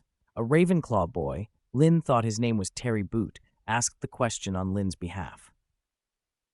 Professor, how does knowing this personal information help us learn to defend against the dark arts. Lynn looked at Terry, pleasantly surprised that someone had the nerve. Excellent question, Lockhart cooed, as if Terry had paid him a compliment. Then he went off on a tangent. It helps you better understand your excellent and experienced defense against the dark arts, professor, establishing full trust, which is vital for teaching. You must know, during my career of adventures. But, professor, Terry began. No buts. Lockhart cut him off with exaggerated severity. Sit down, Mr. Boot, or I shall exercise my professorial rights and consider deducting points from your house. Terry sat back down in resentful silence. Lynn looked at the page in front of him. It was good only for starting fires. He curled his lip, left the sheet blank, and handed it in. In his view, wasting ink on such nonsense was an insult to his intelligence. Minutes ticked by as Lockhart collected and then theatrically graded the papers at the podium, clicking his tongue, sighing in feigned disappointment, chuckling in self-satisfaction, completely forgetting that a class might be waiting for instruction. Professor, are we not having a lecture this class? Lynn finally demanded. Time was precious. He did not intend to let it be wasted on self-indulgence. Oh, right, Lockhart seemed to remember. He waved a languid hand. Everyone, turn to Travels with Trolls, Chapter 1, and begin reading aloud. Familiarizing yourselves with the words of a great adventurer is the first step to understanding his thoughts. Lynn's patience frayed. Lockhart was too lazy even to read the passage himself. A tired, uneven drone of reading filled the room. Time crawled. Near the end of class, Lockhart was still at the podium dishing out comments about his collected answers. Oh, Merlin, someone actually doesn't know that my ambition is to rid the world of evil? Good heavens, this student thinks I prefer green? Clearly, purple suits me better. His narcissistic commentary was like a needle in Lynn's ear, constantly irritating.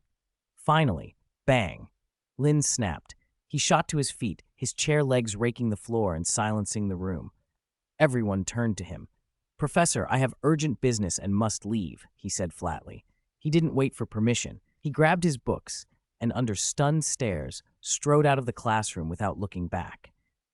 Better to go fish by the Black Lake than spend time listening to an empty-headed fool brag about himself. Even returning without anything would be preferable to suffering mental pollution, Lynn thought, as he hurried down the corridor. This year's Defense Against the Dark Arts class could not be counted on.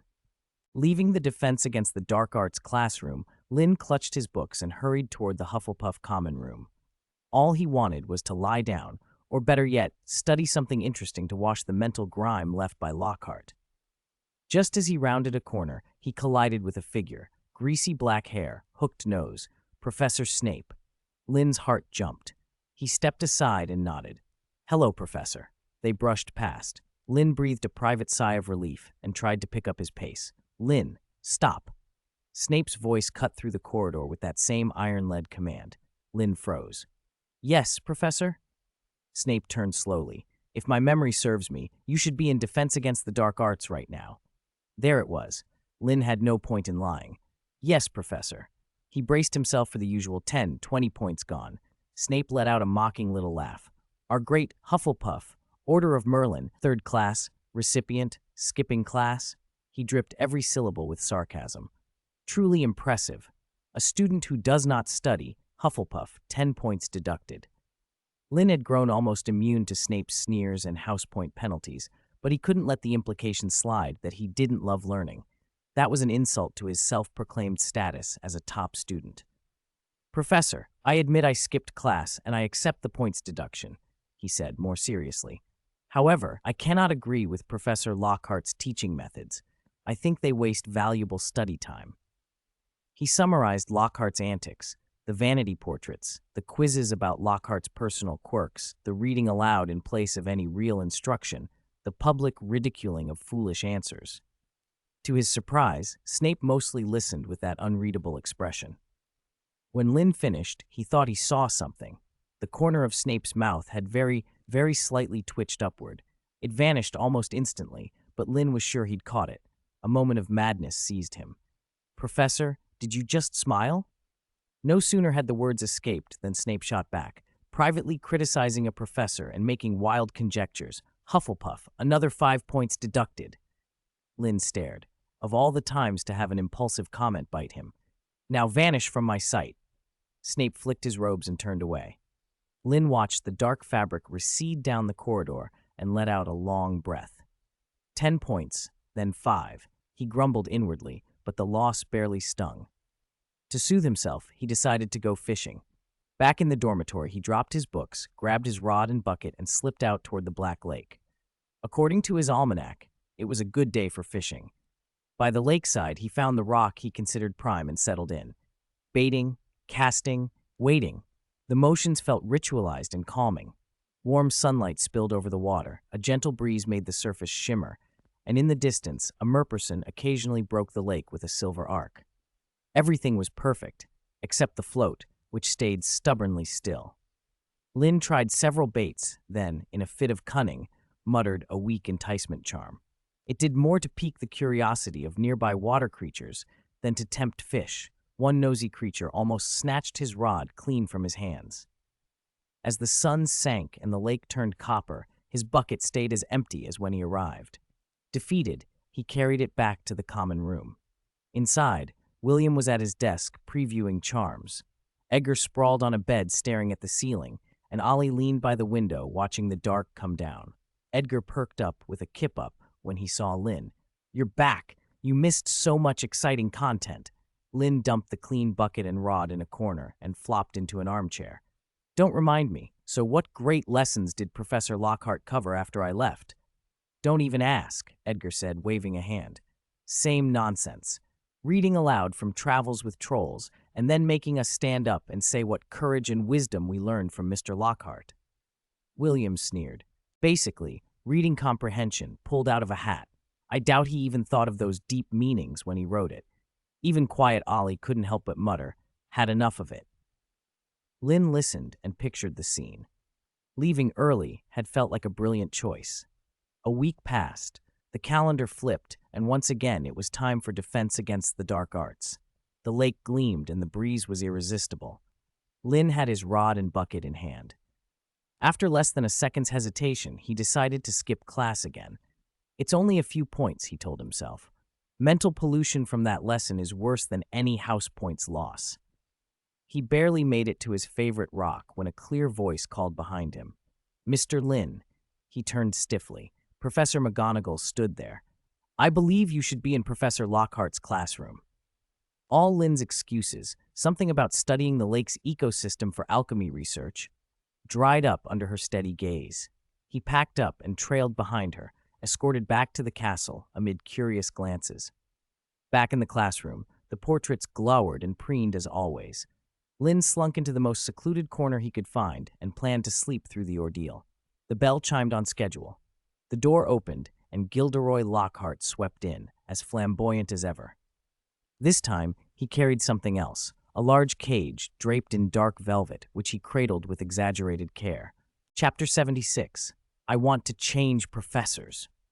Lockhart placed the cage on the podium with exaggerated solemnity, as though it were some priceless relic. He patted his hands to remove imaginary dust, swept his gaze across the classroom, and revealed a smile that, in Lynn's opinion, screamed to be punched. "Good afternoon, my little admirers," he boomed.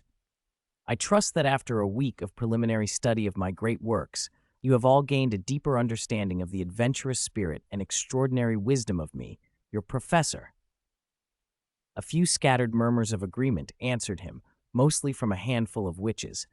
Lynn, tucked into his corner, rolled his eyes and muttered to himself, "Yes, your wisdom is very deep, deep enough to see through your fraud."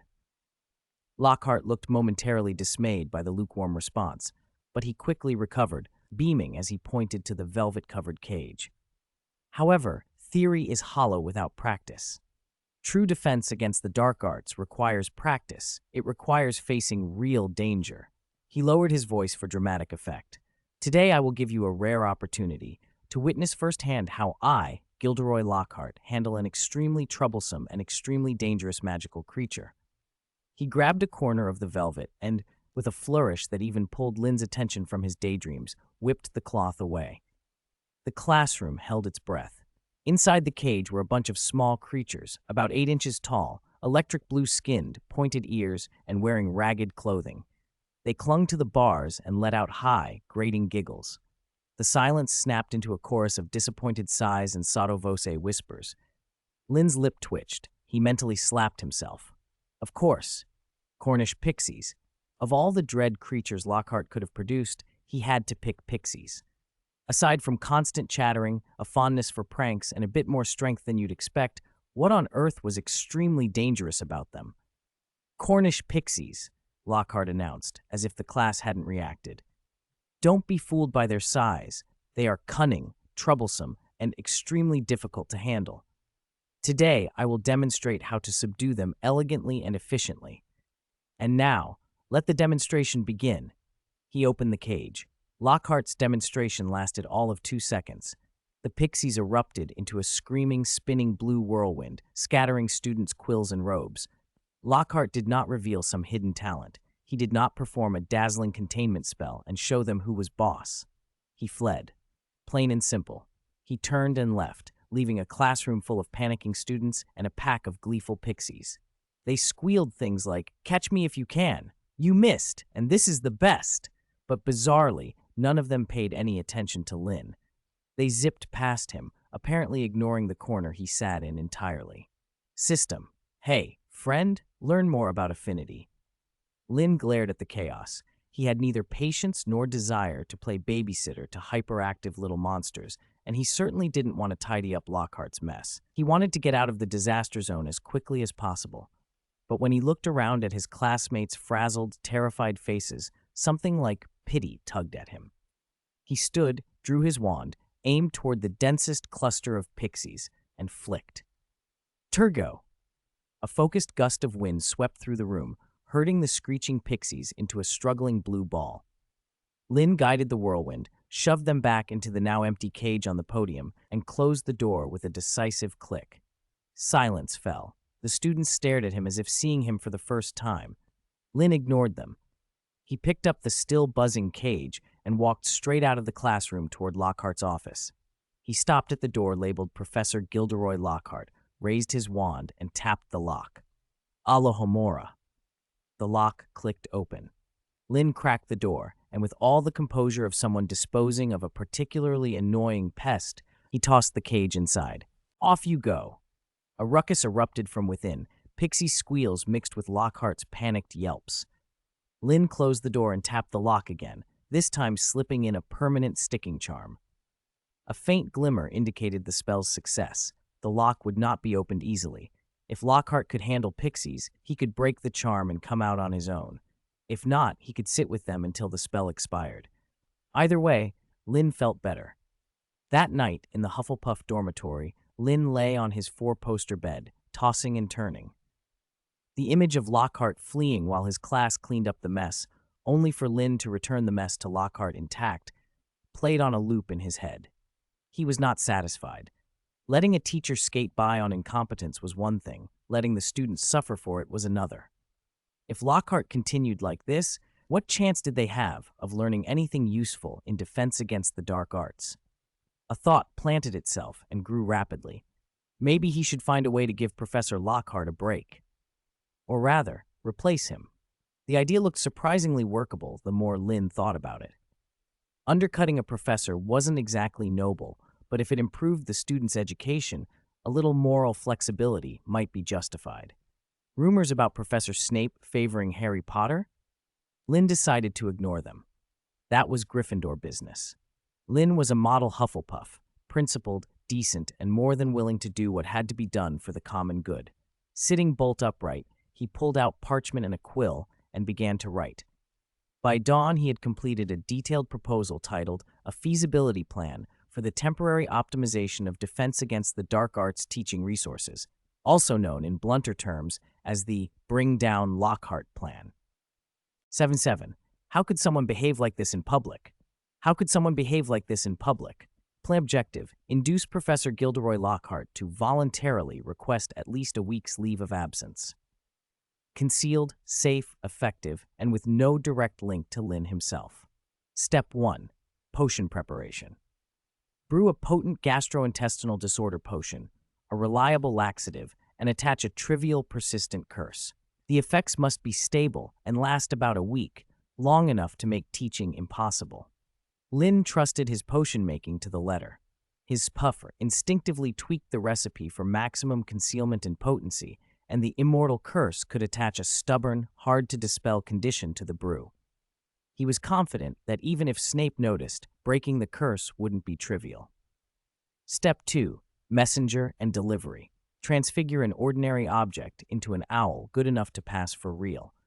Send it to the Hogsmeade Owl Post, pay the fee in the name of a Professor Lockhart superfan, and have the post office's owls deliver the special letter to Lockhart.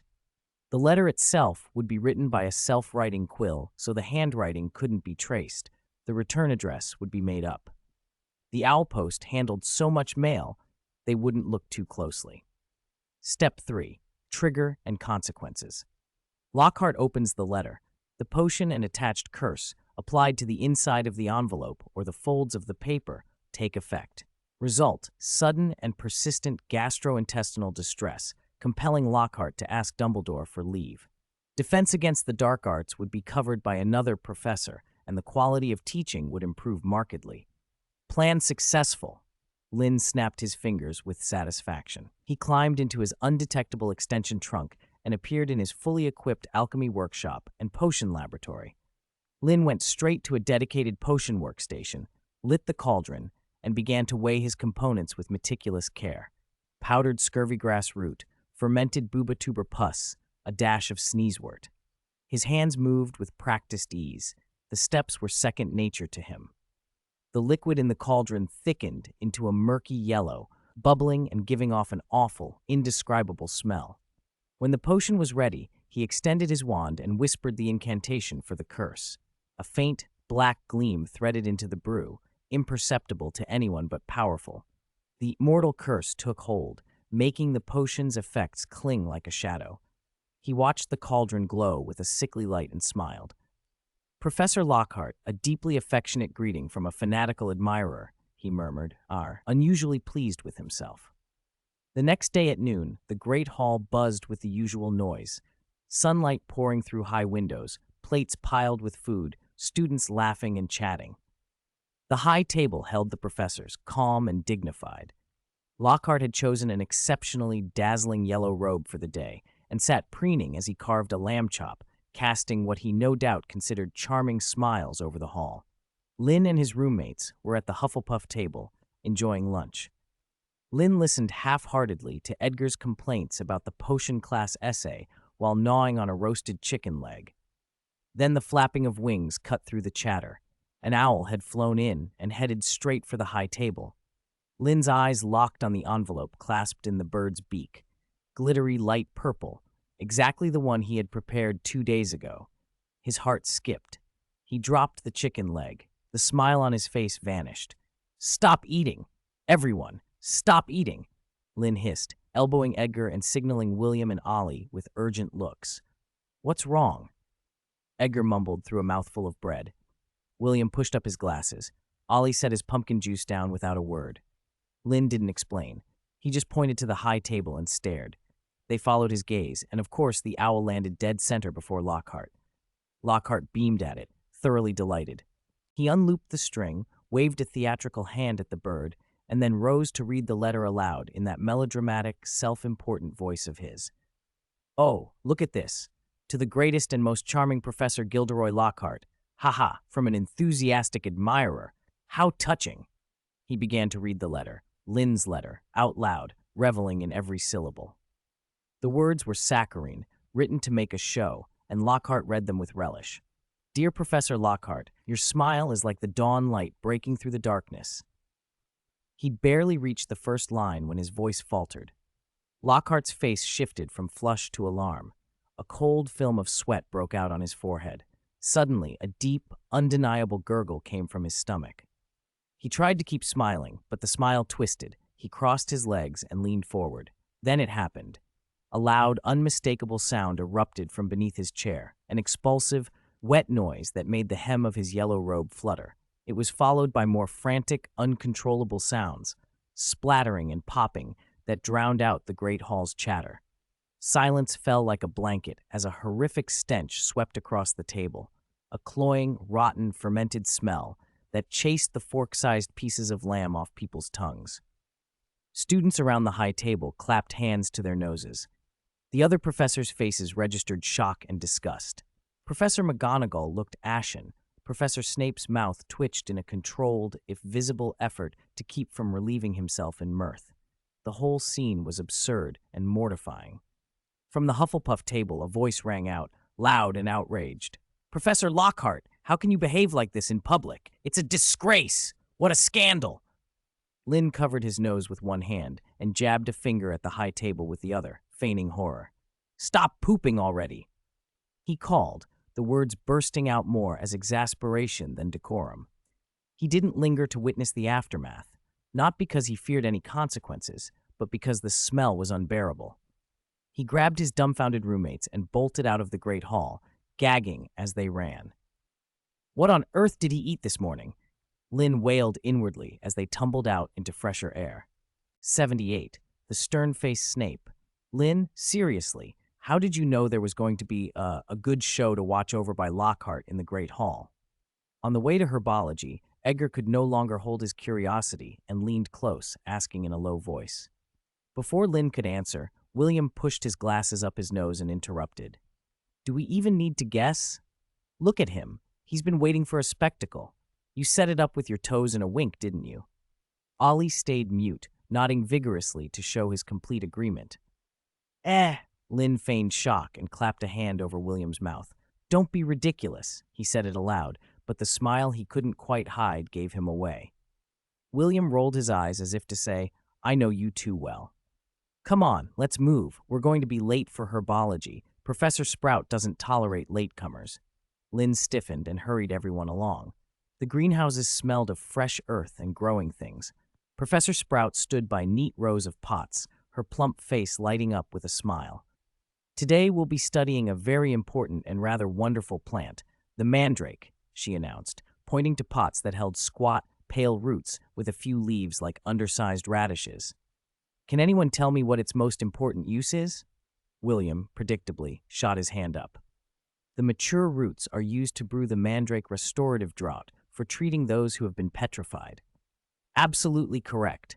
5 points to Hufflepuff." Professor Sprout was generous with praise. She went on to explain the mandrake's habits, the danger of its cry, and the precautions required, then started the practical portion. "Now everyone, put on the earmuffs provided and watch my demonstration carefully." She slipped on a pair of thick earmuffs and began the demonstration.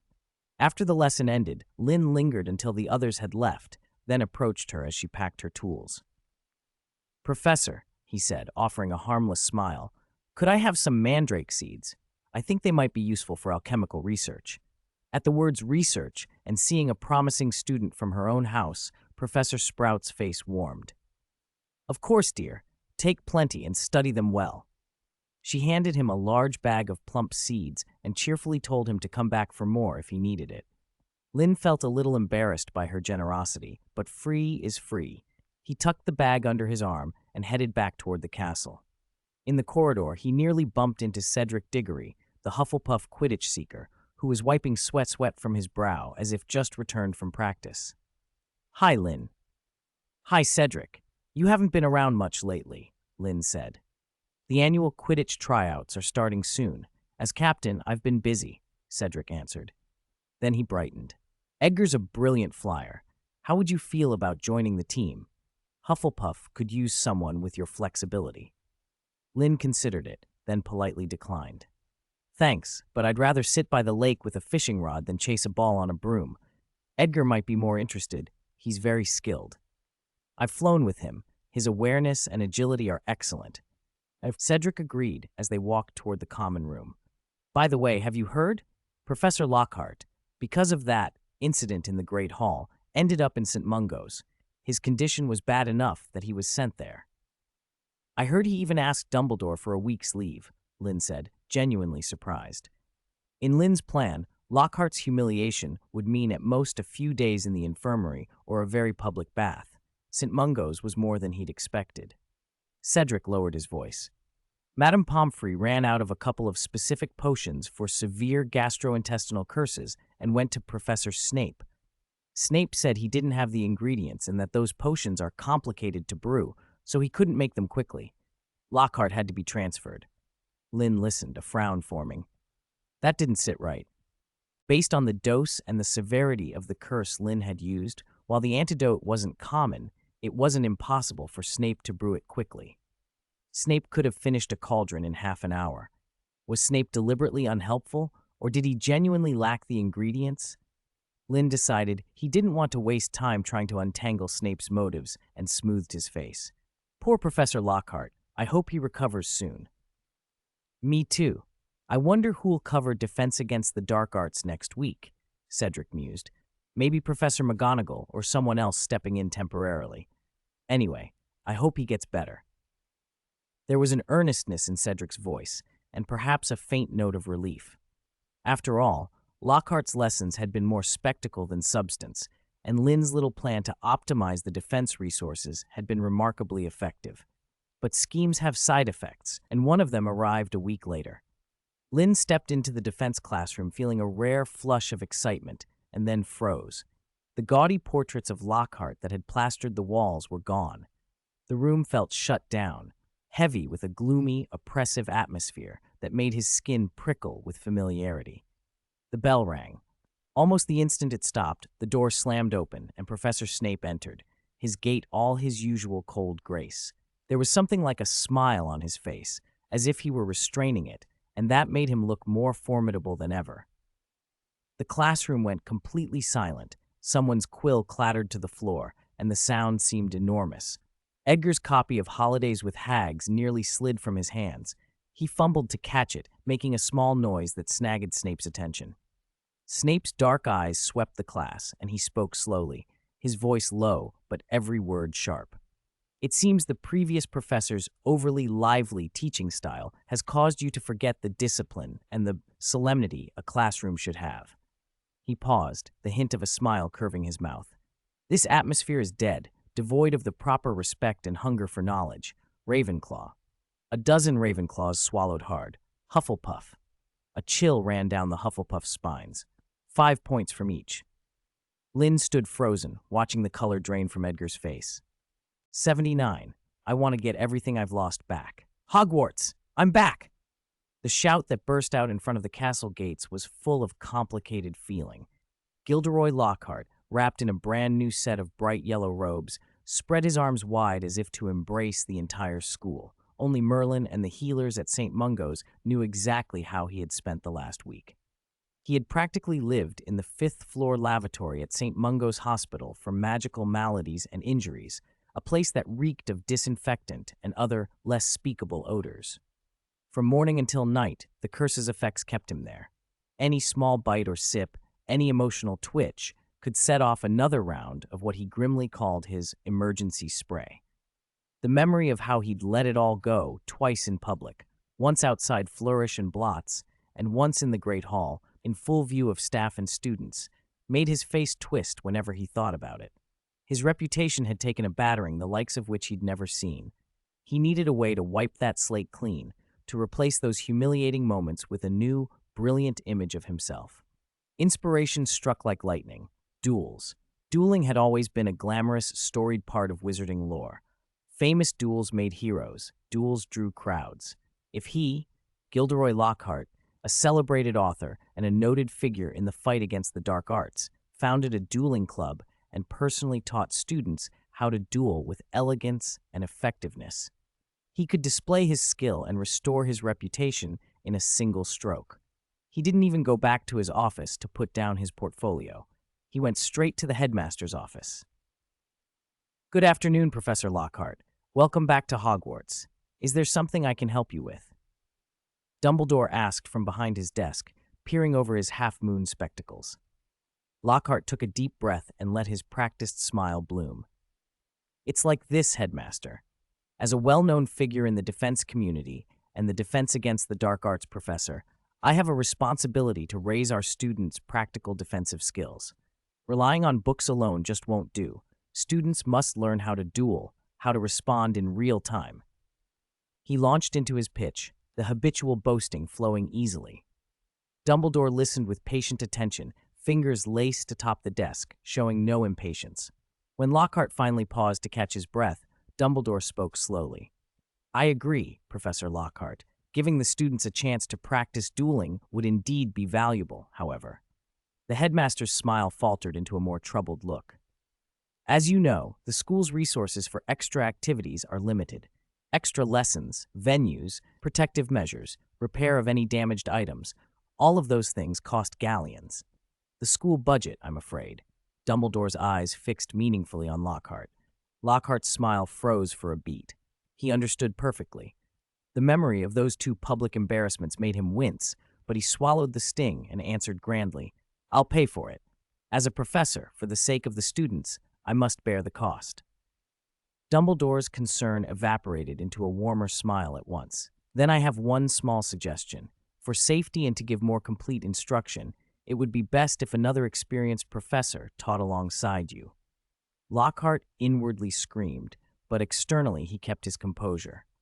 Of course, the headmaster is always thinking ahead. I will persuade a colleague to help. And the extra teaching salary for that other professor, Dumbledore added delicately. I'll pay that too, Lockhart blurted, feeling his heart bleed but refusing to hesitate. A little more expense was a small price to reclaim his reputation. And so, under Lockhart's ostentatious sponsorship, the news spread through Hogwarts like wildfire. He was starting a dueling club. The meeting was set for Saturday in the Great Hall. When Lynn heard the news from Edgar, he almost dropped the book he was holding, The 36 Edo Techniques of Fishing. Lockhart starting a dueling club? He looked as if he'd swallowed a slug. He couldn't handle a cage of Cornish pixies, got chased all over the classroom. He's going to teach dueling? Is he going to teach us how to flee gracefully or how to dazzle opponents with signed photos? I heard there's another professor co-teaching with him, Edgar said. I wonder which poor soul Lockhart pestered into it. Are you lot going this Saturday? Lynn asked his roommates. Yes, of course. Edgar answered instantly. We can't miss this for the world. Maybe we'll even see Lockhart get blasted across the stage by the other professor. William pushed his glasses up the bridge of his nose. Might as well go. I'd like to see what a proper duel looks like in person and test how effective the defensive techniques we've learned are in actual combat. Ollie, who had been sitting by the window, didn't say much. He just kept nodding. Lynn looked at his two excited roommates and shrugged. All right, we'll go together. By the way, Lynn added suddenly, I'm going up to my quarters to check on Opal. Want to come? Edgar blinked in confusion for a moment. The Antipodian opali, Lynn explained with a grin. That's the name I gave it. The dragon egg I brought back from Malfoy Manor. Oh, right, William remembered. Let's go see it. At the mention of Opal, Lynn couldn't help smiling. He thought back to the day he first brought the dragon egg home. He'd set the egg down and found Wuan preening nearby. Master, what is this? Wuan had folded its wings and stared at the egg with curiosity. Lynn had put on a sincere smile. A new companion, an Antipodian opali. Want to see it up close? Of course, Wuan's answer had been immediate. It was, after all, a little bored in the quarters. The place wasn't small, but the only beings it could talk to were the occasionally conscious Lumiere and the occasional visitor, Lao Ba. A new member would be something to welcome. Then it's settled. Lynn had clapped his hands triumphantly. He'd pointed at the egg. Come, sit on this egg and keep it warm. Soon you'll see the new companion with your own eyes. Wuan had hesitated. Dignity mattered. Reluctantly, under his master's expectant gaze and the righteous persuasion of, it's all for the new companion, he'd crouched halfway over the egg. The scene had been as beautiful and sacred as it had been quietly ridiculous. Now Lynn glanced at the phoenix perched nearby in his quarters, then at the pearly, sleeping little dragon curled on a rock, and couldn't help but laugh softly. Over the weekend, Lynn and his roommates were strolling toward the Great Hall when they ran into Hermione, who was rushing along with a stack of books. Lynn, what a coincidence. Are you going to Professor Lockhart's dueling club too? She panted, cheeks flushed from running, eyes sparkling with admiration. Lynn thought, with no small amount of inward complaint, that it had been nearly a month since school began. Surely Hermione must have realized Lockhart was more showman than hero by now. Yeah, just going to see the excitement. Want to come with us? he offered. Hermione glanced at the other's leisurely pace and shook her head firmly. No, you guys are too slow. If we go at this rate, Lockhart's demonstration will probably have started before we get to the Great Hall. I have to go ahead. With that, she sprinted off, clutching her books. Why the rush? Edgar muttered, watching her go. Even if you're early, you'll still have to listen to Lockhart brag for half an hour. Early or late, it's the same. They dawdled deliberately until the last moment, but Lockhart's long-winded opening meant they couldn't avoid his speech. The center of the Great Hall had been cleared and a temporary dueling platform set up. A crowd pressed in, voices chattering.